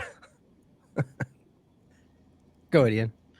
Yeah, I would echo what Steve said. And also going back to something Kit said earlier, it's all got to be, the best we can do is try and come to a conclusion based on the balance of evidence that we're aware of. So the balance of evidence that I'm aware of suggests to me that the world is not flat. But I'm open to the idea that it might be. There are some interesting things that has come out of the research of flat earthers. Things around the potential existence of an ether, and there's an interesting experiment that I suggest people go and look at called the Sagnac experiment and the Sagnac effect. That's all quite interesting. And sure, be open to these things, but as far as I'm concerned, no, the world is a globe, and space exists. I suppose I would argue from the same position. I would argue like germ theory, essentially. Right. Like the majority of people treat the Earth as if it's round, and the vast majority of people get where they're going. Like our technology is based on this, and we're not all accidentally winding up in the wrong place. GPS, like people have been navigating based on around Earth for hundreds, if not thousands of years, and they get there. It just seems to make the idea that we could develop a system based on around Earth that accidentally works on a flat Earth doesn't make any sense to me. I have to add really quickly, though, if you really, and maybe this is just my ignorance on this topic, but if you think about it, is it not based on a flat map scenario anyway? Like the GPS scenario, you're basically using No, because they had issues, like, for example, they had issues for a long, long time with correctly calculating longitude. Right, but these are kind of different conversations, though, right? Like, because if we're talking about like you getting somewhere, that's what I was really referencing. Like that we get lost when we're driving somewhere. That's ultimately based on a flat map design, if I'm understanding. Well, I was talking more grandly about traveling like cross oceans and stuff. Okay. People were using the stars, whether the stars are real or fake. They were using the stars. Well, that's a good point too. Yeah, definitely. Well, these conversations definitely overlap. So I don't know if that was the next. They were also good. Sorry, and yes, and they were also using the movement of the stars, which to help with navigation, and all the movement of the stars certainly supports the notion of us being on a rotating ball. Well, here's an interesting addition to that, right? So you can make the same case. Okay, I argue you can pretty clearly prove that people have done that and are successful in doing so. Would you argue that one point then proves the Earth is round? Maybe not, right? Maybe there's another, or even the GPS. Maybe there's an adaptation that makes it. The point is that these things shouldn't be taken as absolutes on either side of the conversation.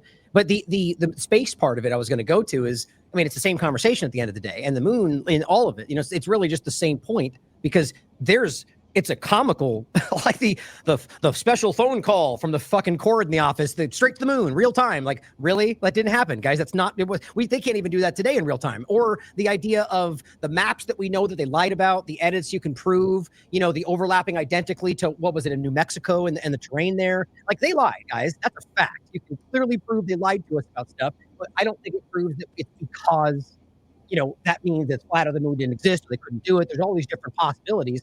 It could, or it could mean that they lied about space race to convince Russia that they did it first, or because they found something there they didn't want us to see, or, and there's so many variations to it, but I think it's the same point. So if you wanted to get into the space side of it, Kit, I think that's the same conversation. Well, I just want to add one more thing to that real quick. Just that one of the things I always say to the flat earthers, and maybe it applies to some of these like more outlandish theories, is like, what does it change, right? I mean, I get that the flat earthers are like, if this is the truth and space is fake and all this is fake, then this is the biggest lie ever. And this changes everything. It changes history. The Jesuits, switched us from flat earth maps to round, there's the whole thing, right?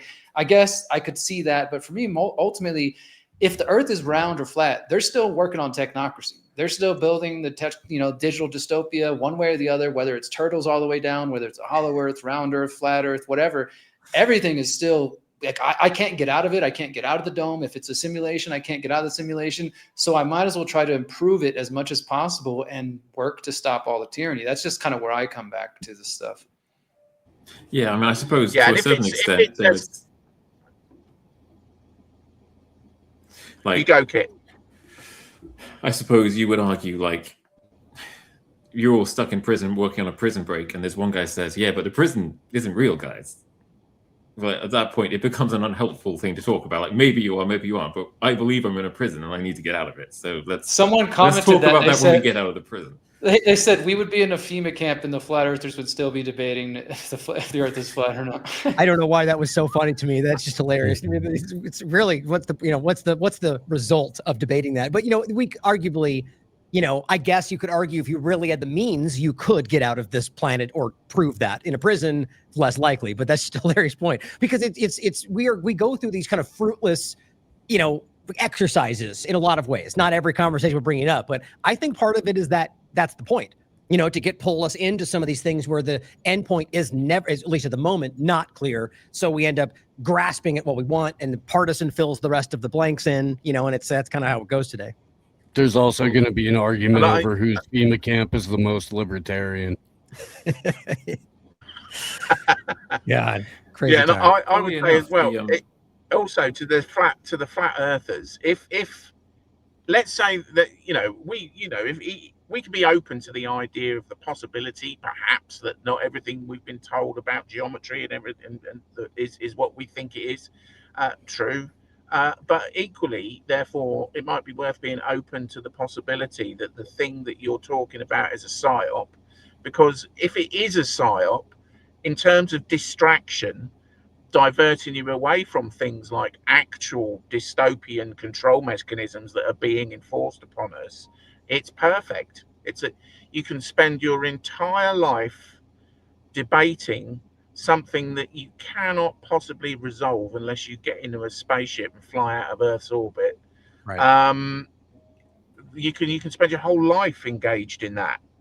And you might think it's very, very important, but that won't stop the rollout of a dystopian technocratic control system. Ian's right. Let's crowdfund for an Antarctic expedition, you guys. Independent Media Alliance.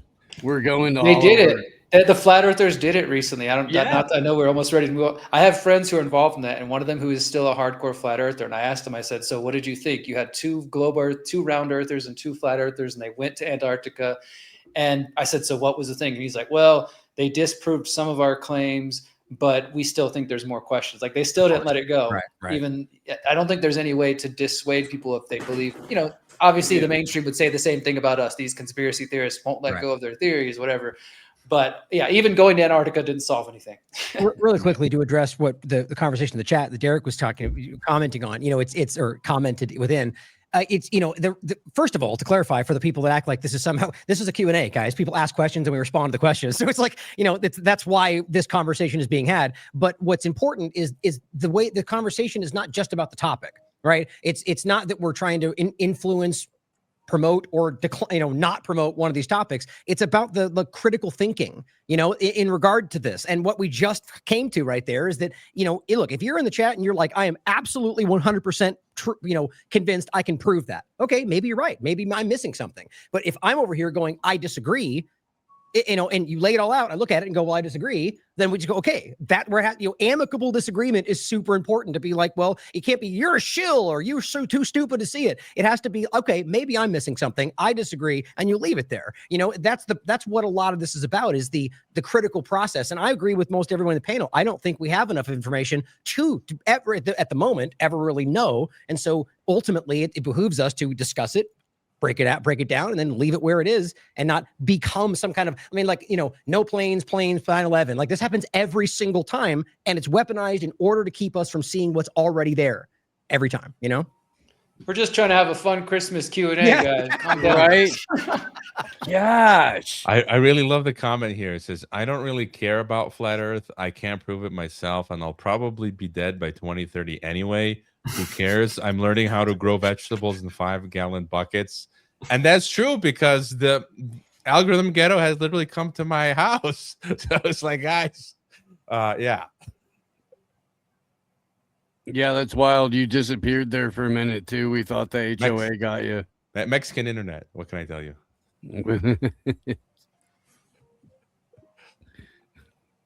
Hrvoje has got to give up the biometrics.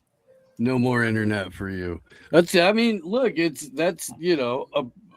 definite possible outcome over the next few years, and they're hammered down full speed ahead towards the 2030 nonsense. And just what the Trump administration has done in the last 10, 11 months in terms of setting up the techno state is immense. And it's all stuff that even during COVID, when they were trying to lay out the framework, it was like hard to see how you could get people to come around to it. And they didn't even bother with that. They were like, nope, we're doing it. If you want to work, you got to do it. If you want to get on the internet, you don't have a choice. No, there's no public comment. No, what vote? No, not on this. And people are still walking around pretending that they have a say in their government, or that their government has ears to hear their voices.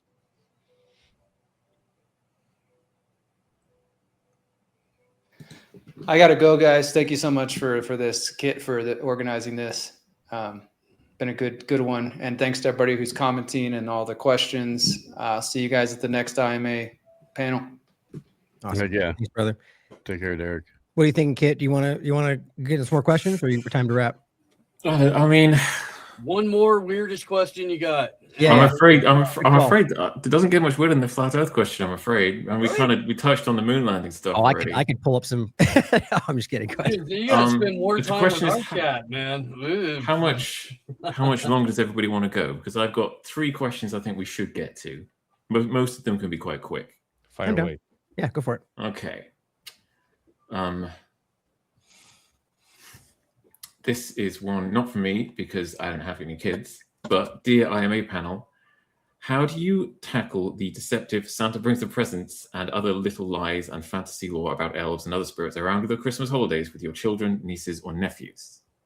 I turn it into a military display, and I have elves just coming down from the rooftops on, like the U.S. government just did. Now, I don't have any children, so I don't necessarily, I dated a girl who had a 2-year-old and a 4-year-old for a little over a year. So I had like somewhat of experience with that. I didn't really engage with I pretty much just went along with that point because I wasn't the original parent with like the pretending of it. But I'd like to think that if so the question is, I guess, do you pretend they're Santa Claus? Did I take that correctly? Yeah, basically. Okay, so I think I would, if I had children, I would do the Santa Claus thing, the role play, because I just feel like there's a good experience with that for children. I don't think there's a benefit to being like, it's not real when they're like far too young to understand what that means. And then at some point when they're getting older, like maybe before the usual, just like not let it become some like awareness all of a sudden that it's not, and like explain, like, what my mom did with me, it became sort of like an overlap to it's Santa's the spirit of Christmas. And so it's always kind of around us kind of a thing when I was just understanding, and that kind of carried it further than just like as an entity. If that makes any difference to people, but I do think there's some value to it as a younger person. Go ahead. I'd agree with Ryan. I have kids, and for example, the Tooth Fairy thing. Before I even had a chance, my wife was already doing the under the pillow thing, and I was like, no, I wanted to tell her there was no tooth fairy, and it was too late. But I kind of agree with you that I think eventually they're going to realize it's not true. And anyways, I tell them all this stuff about like the government, and but they're growing up in this magical sort of vibe moment. Yeah, and I think that's really cool. And like all of us, they're going to realize, okay, yeah, it wasn't real, but we're having fun. So yeah, think about what you're taking from them. You know, welcome to the fucking technocracy. Like when you're 4 years old, you know, it's like welcome to the shit. It's pretty crazy times. You know, it's like let them enjoy their childhood for a little bit. Now, kids, Santa represents the surveillance state. That just sounds terrible. And the red and You black didn't are the realize colors that of Santa- Luciferians. Yeah. He sees you when you're sleeping. I just told the kids that.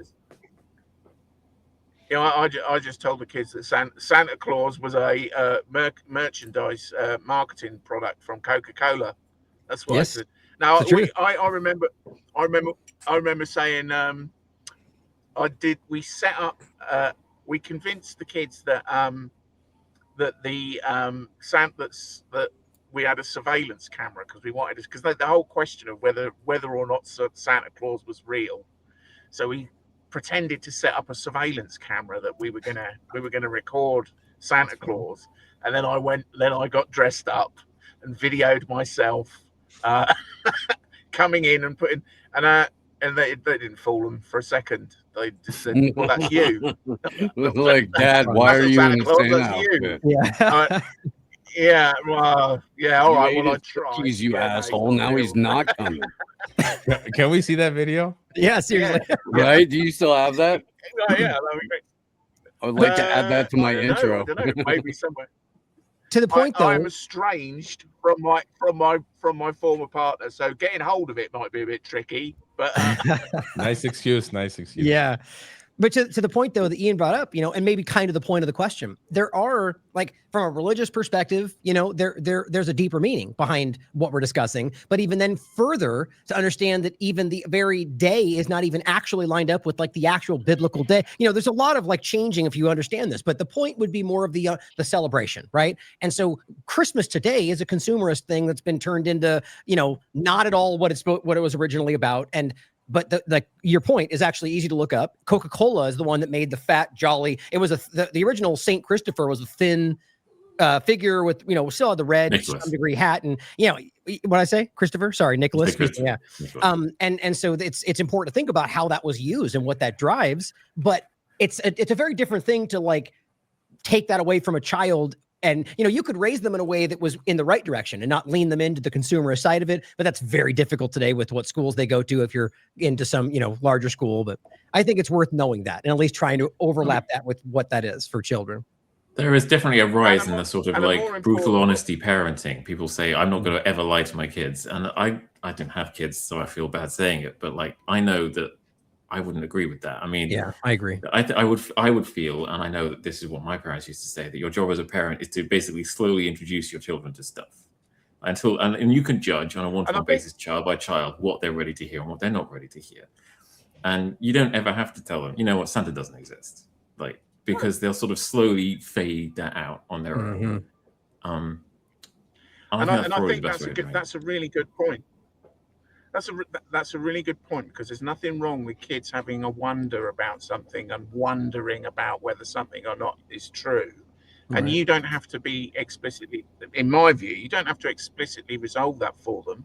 In fact, why should you? Let them figure it out themselves. That is an important part of right. I just got a good idea, Steve, really quickly. What if you start like you have your first conspiracy, opening the door for your children to be like, leave some clues. Maybe Santa Claus is not what you think, and like open that door to get them critical thinking moving. If you could do it in a way that wouldn't destroy that kind of, you know, childlike part of it, just fun thought. But yeah, sometimes it'll piss a kid off. Sometimes it doesn't. Sometimes they're like, I outsmarted mom and dad, you know. And it pisses the ones off that get dragged, you know, when you're like when it goes on way too long and they try to pretend, like when there's a point when you can clearly see that there's a little bit of, you know, discernment going on, then you got to kind of open that door. But that you get pissed off when you have been fooled and you're like, I don't know, what's the oldest kid you know, or oldest age you think makes sense for a kid to still believe it? You know, it's like that's pushing the boundary. I suppose you also have to say, like, what are we talking about here when we say Santa doesn't exist? Because obviously, you know, North Pole Santa flying around.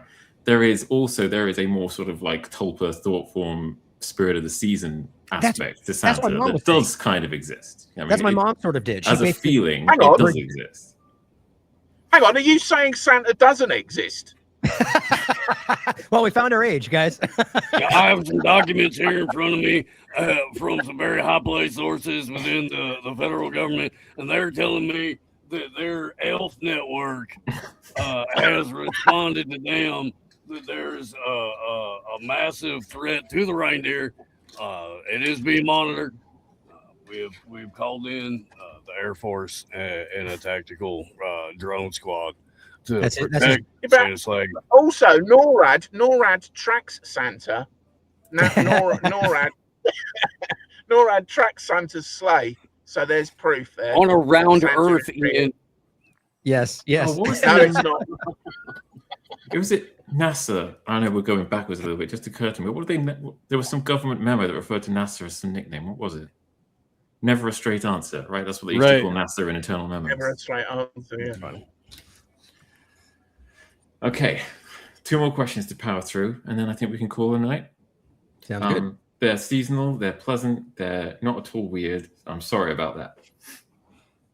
Okay, Jerry Alatalo asked like 15 questions, and I'm sorry, Jerry, but like I can only answer one of them. I would have been here all day, and I chose this one because it's your best. What personal knowledge gives you good reason to remain optimistic that this generation will take right action in response to such truly wicked agenda challenges? And how do you maintain hope for the future? Good question. Well, I'll jump in. I mean, I think something I've been talking about a lot that I think Steve and I on the AIM Wake Up talk about, and I think has been visibly shown to be the case over many different agendas for a while, which is, you know, my personal experience is that when you're doing what we do and you're tapping into this, that there's been consistent notes. And I think we're watching it right now with the conservative awareness around what's going on, you know, or the two-party illusion, or the Democrat or all of us awareness during COVID-19, that people are rapidly beginning to see long-held lies, or rather, you know, question and see through long-held deceptions. And I mean, that's being shown to us right now. Now, why, we can get into lots of different, you know, hypotheticals, but it makes me feel inspired every day that there are so many people that are starting to break these things down. And I argue that's why this is such a desperate rush to make this future happen, and why there's so much crackdown on, you know, everything's being thrown at us at once. I'm very hopeful right now that there's enough momentum to truly make something positive happen if we can actually marshal that in a real way, which is the real question. But that to me is what it comes down to, is that like with COVID-19, you could see it, guys, and you look back. I made this point many times during it, but the real one is at the end of it, there's people that took like 7 shots, how insane that is. And remember, they ended, and they still sort of are, by saying you need that 8th shot or whatever number it was, right? They were like, you need that one. That one's coming out. And there was like 7% uptake. And even right now, it's less than 50% uptake in the industry. So what it shows you is that even though it took super long, even they are like, yeah, okay, something's going on, you know? And it really did begin to show us that there was the majority was completely aware of it. I think we're seeing that right now in a lot of different conversations. Israel being I never would have predicted that people, rather specifically Zionism, that people would have actually been talking about this, genocide or not. We've seen previous smaller genocides in Gaza before, you know? And so anyway, people are starting to actually see these things, and it really does make me feel that there's at least possible for real change. And so that's what it is for me. And I think we just need to look at it to see it. Yeah, I would say that you know, the fact, and kind of really echoing something that you just said there, Ryan, is the fact that everything they are doing is designed around trying to control our behavior means that what they fear most is our behavior. So you know, we control our behavior. We have agency. We just have to realize it. And in specific examples of, you know, younger people, you know, there was just a simple thing. I saw a video the other day of a guy that was stopped in the street, and of course, this is just one young man that they've stopped in the street. But you know, he was bang on it. He was only in his, he must have been early 20s, I would have thought, and he was right bang on it. He was not falling for any of it. He was questioning digital ID. He was saying that it's just a control system, that him and his mates weren't going to opt into it. So, I mean, I think, as echoing again what Ryan said, there is growing awareness, and the fact that, you know, that everything is geared up to control us means that the fact that we can exercise our agency is the thing that they fear. Gives us all hope that we can resist what's happening. And that's what they're trying to take away, right? Our ability to reason and think and discern. And in the moment we step through this, you know, arch into the technocratic world, I think that's what happens, you know. I'll add, we've never not made it, if you think about it. Yes. For thousands of years, we've continuing on. So I think that's hopeful. Yeah, no, I underscore what Ryan was saying, because we do talk about it pretty much every week. But I noted for years that the largest voting bloc in America is people who don't vote, followed by independents, and then people who are still desperately clinging on to the two-party illusion. And they're the best funded, and in a lot of cases they're the loudest, but they're not the most. And people need to remember that. They need to give themselves permission to talk about it. They need to, you know, if you need permission to talk about it, I'll give it to you. Go ahead, talk about it. You know, it's cool. More of us should. But it's that intentional compartmentalization and like fragmentization of everyone, where people are walking around thinking they're isolated and they're the only person in their community or their sphere, their job, whatever, who thinks the way that they do, because everyone is conditioned culturally not to talk about that. It's impolite, or it's this, or it's that. And we're, for the most part, people are trapped in this, you know, varying degrees of bubbles of like office approved nonsense small talk that just carries over, which is why authenticity resonates so well, which is why they're going after independent media, legitimate independent media, so bad. And it's also why you hear Chuck Schumer saying Nick Fuentes' name on the freaking Senate floor. They got to let you know who the freaking, you know, ops are and all that kind of stuff. But it's also a reaction to, you know, 10 to 15 years of just relentless, legitimate journalism on the part of an actual independent media. You guys have all gone pro people in your optimism. I'm going to go anti everything else. I'm going to say that my optimism would come from a repeated demonstration that the people in charge have a reach that exceeds their grasp. They can't do what they think they can do. I mean, we talked about it earlier with the internet. They set up the internet to control people, and within 10 years, it had been subverted to undermine everything they tried to do. It put back their agenda years simply trying to do it. And I think you could say, you could argue COVID did the same thing.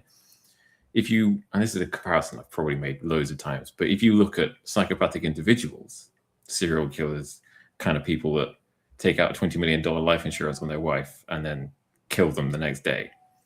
Psychopaths are limited by their own limitations. They have a neglect of empathy and a neglect of imagination that means they can't succeed.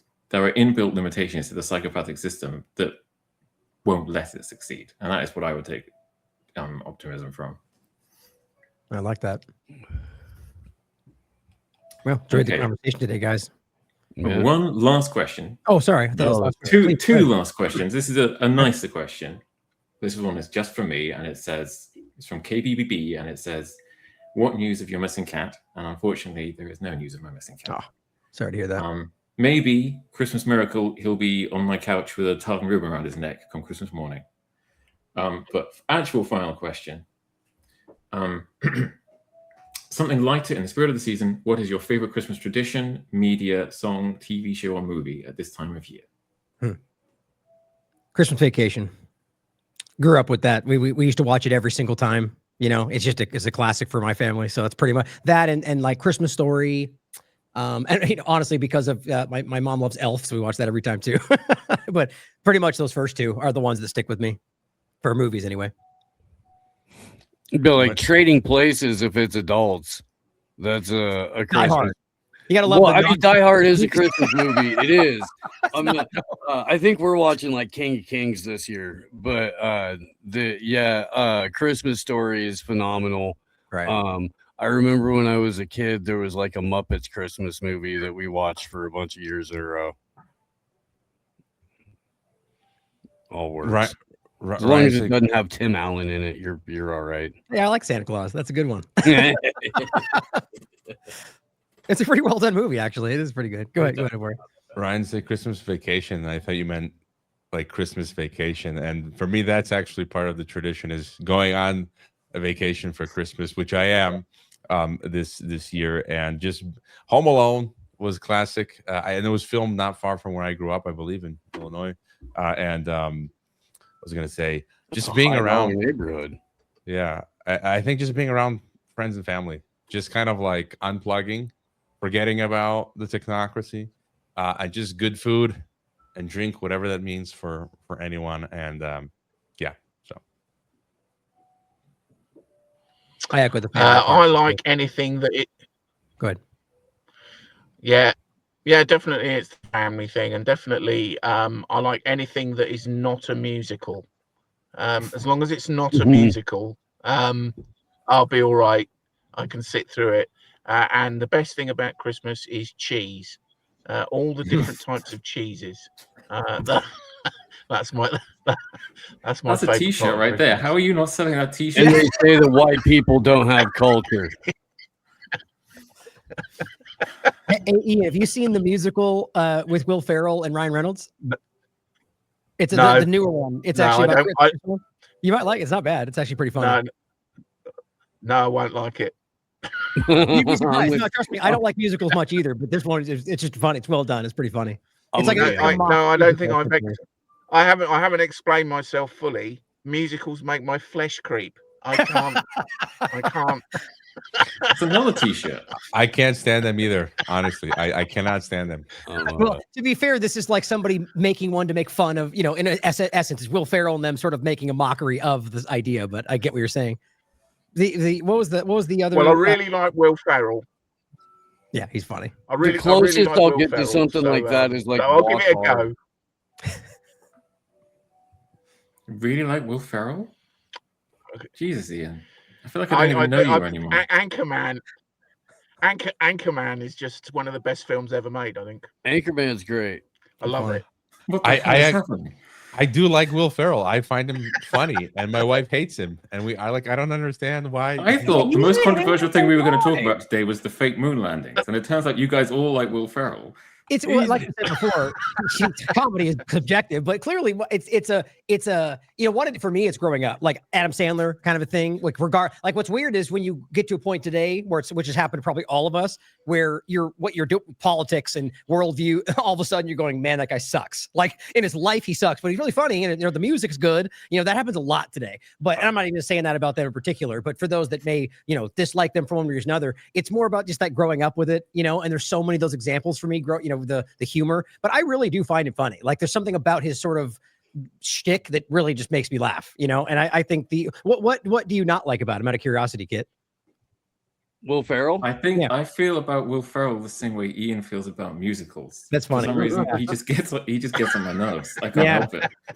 It's probably something that just rubs you the wrong way. Everybody has person like that. And yeah, sure. Like I heard somebody say that about Hugh Jackman the other day. It's like somebody's, I'm not a huge Hugh Jackman fan, but the idea of having that strong a reaction to it, it's like somebody saying, I really don't like beige. Yeah, there's beige is disgusting. There's nothing polarizing enough about Hugh Jackman to have that exactly. reaction to him. There really isn't, man.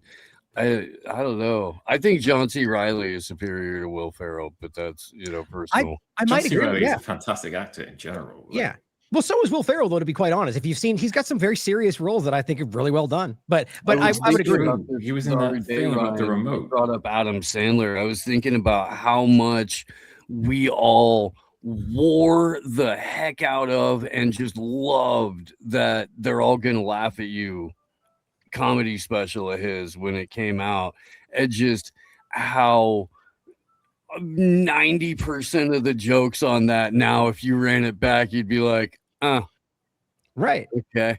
You know, and we were just howling over it back in the day because it was just, we'd never heard it. We didn't, yeah. It's for the time, you know, it really was. It was a different, like, I mean, I've said that about, I make the joke about Teen Wolf.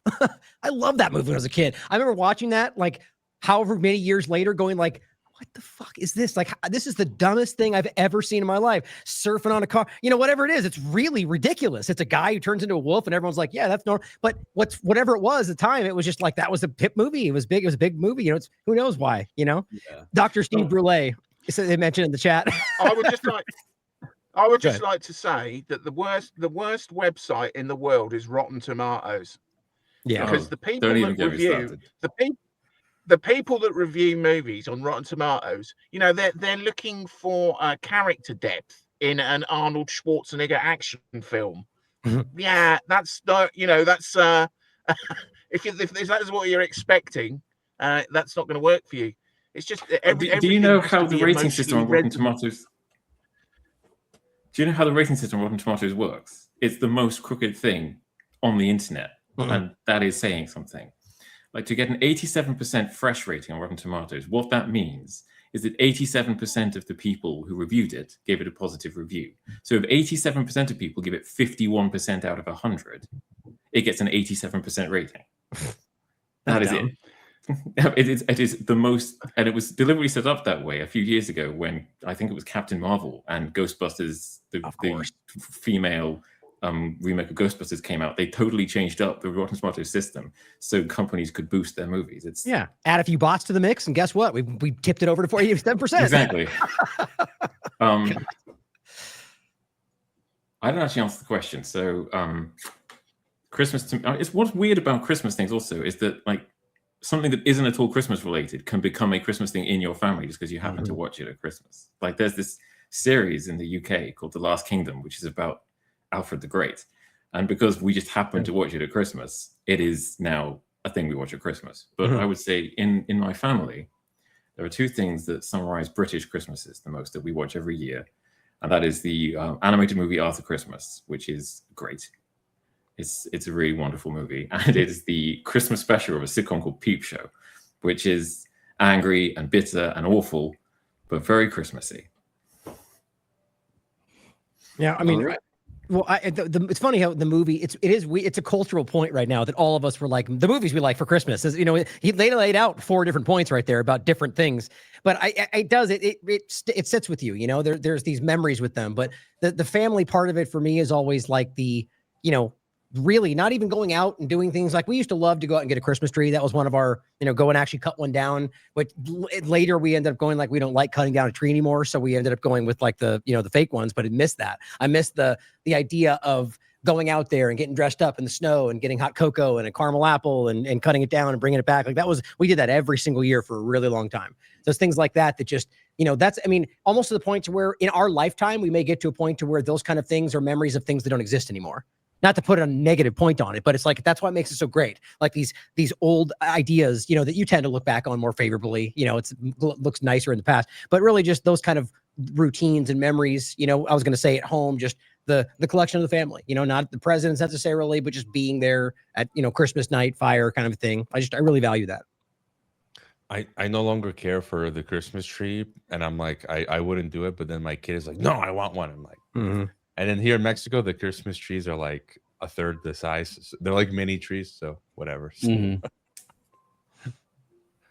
Yeah, we definitely got a smaller tree this year. I think she wanted an even smaller one than the one we ended up getting, but it's the first year that I haven't gone out and like got a fucking giant live tree in a while. Yeah, I like what Ronnie said. One of the good things about kids growing up and not being around anymore is that you can have a Christmas tree that fits on top of the TV. There you go. You can watch your movies at the same time. Right? Yeah. Right?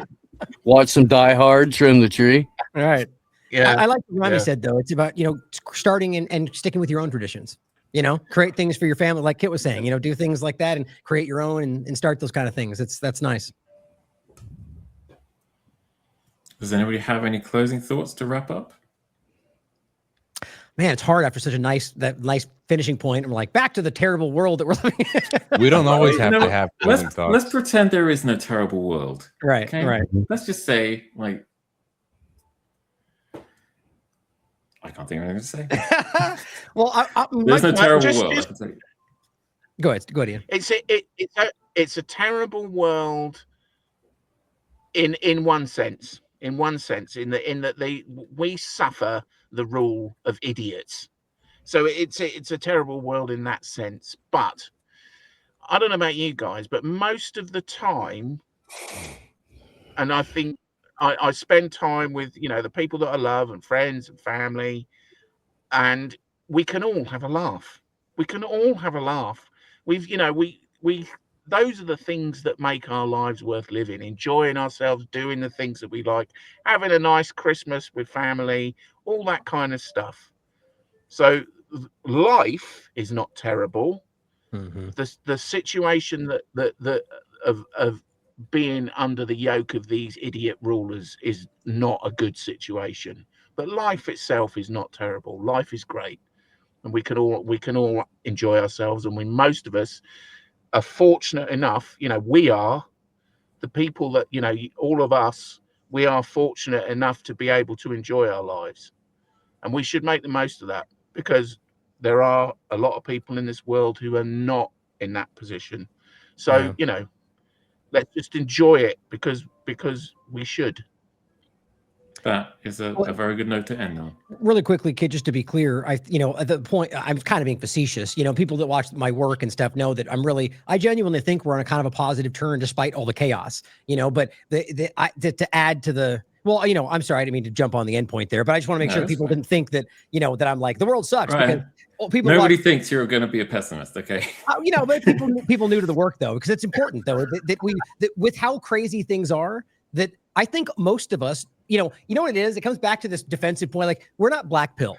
This group is not a bunch of people going, we're all doomed and the world's going to end. Like everyone tried to frame this as in the beginning. There's a lot of solutions and a lot of positive things. And I really, echoing Ian's point, there's a lot of good in the world and a lot of amazing people doing good things for good reasons. It's all over the place. And whether the nice guys finish last is where we may be at the moment, I don't think that has to be the reality, So please, somebody else jump in so I don't have to steal Ian's final point. We did have a question in the chat about how do people volunteer to support the IMA on the back end. Well, remember, there's no financial mechanism. It's not going to be like that. There's not going to be any donations. There's not going to be, unless we all decide in the future. On the tech end and distribution end and stuff like that.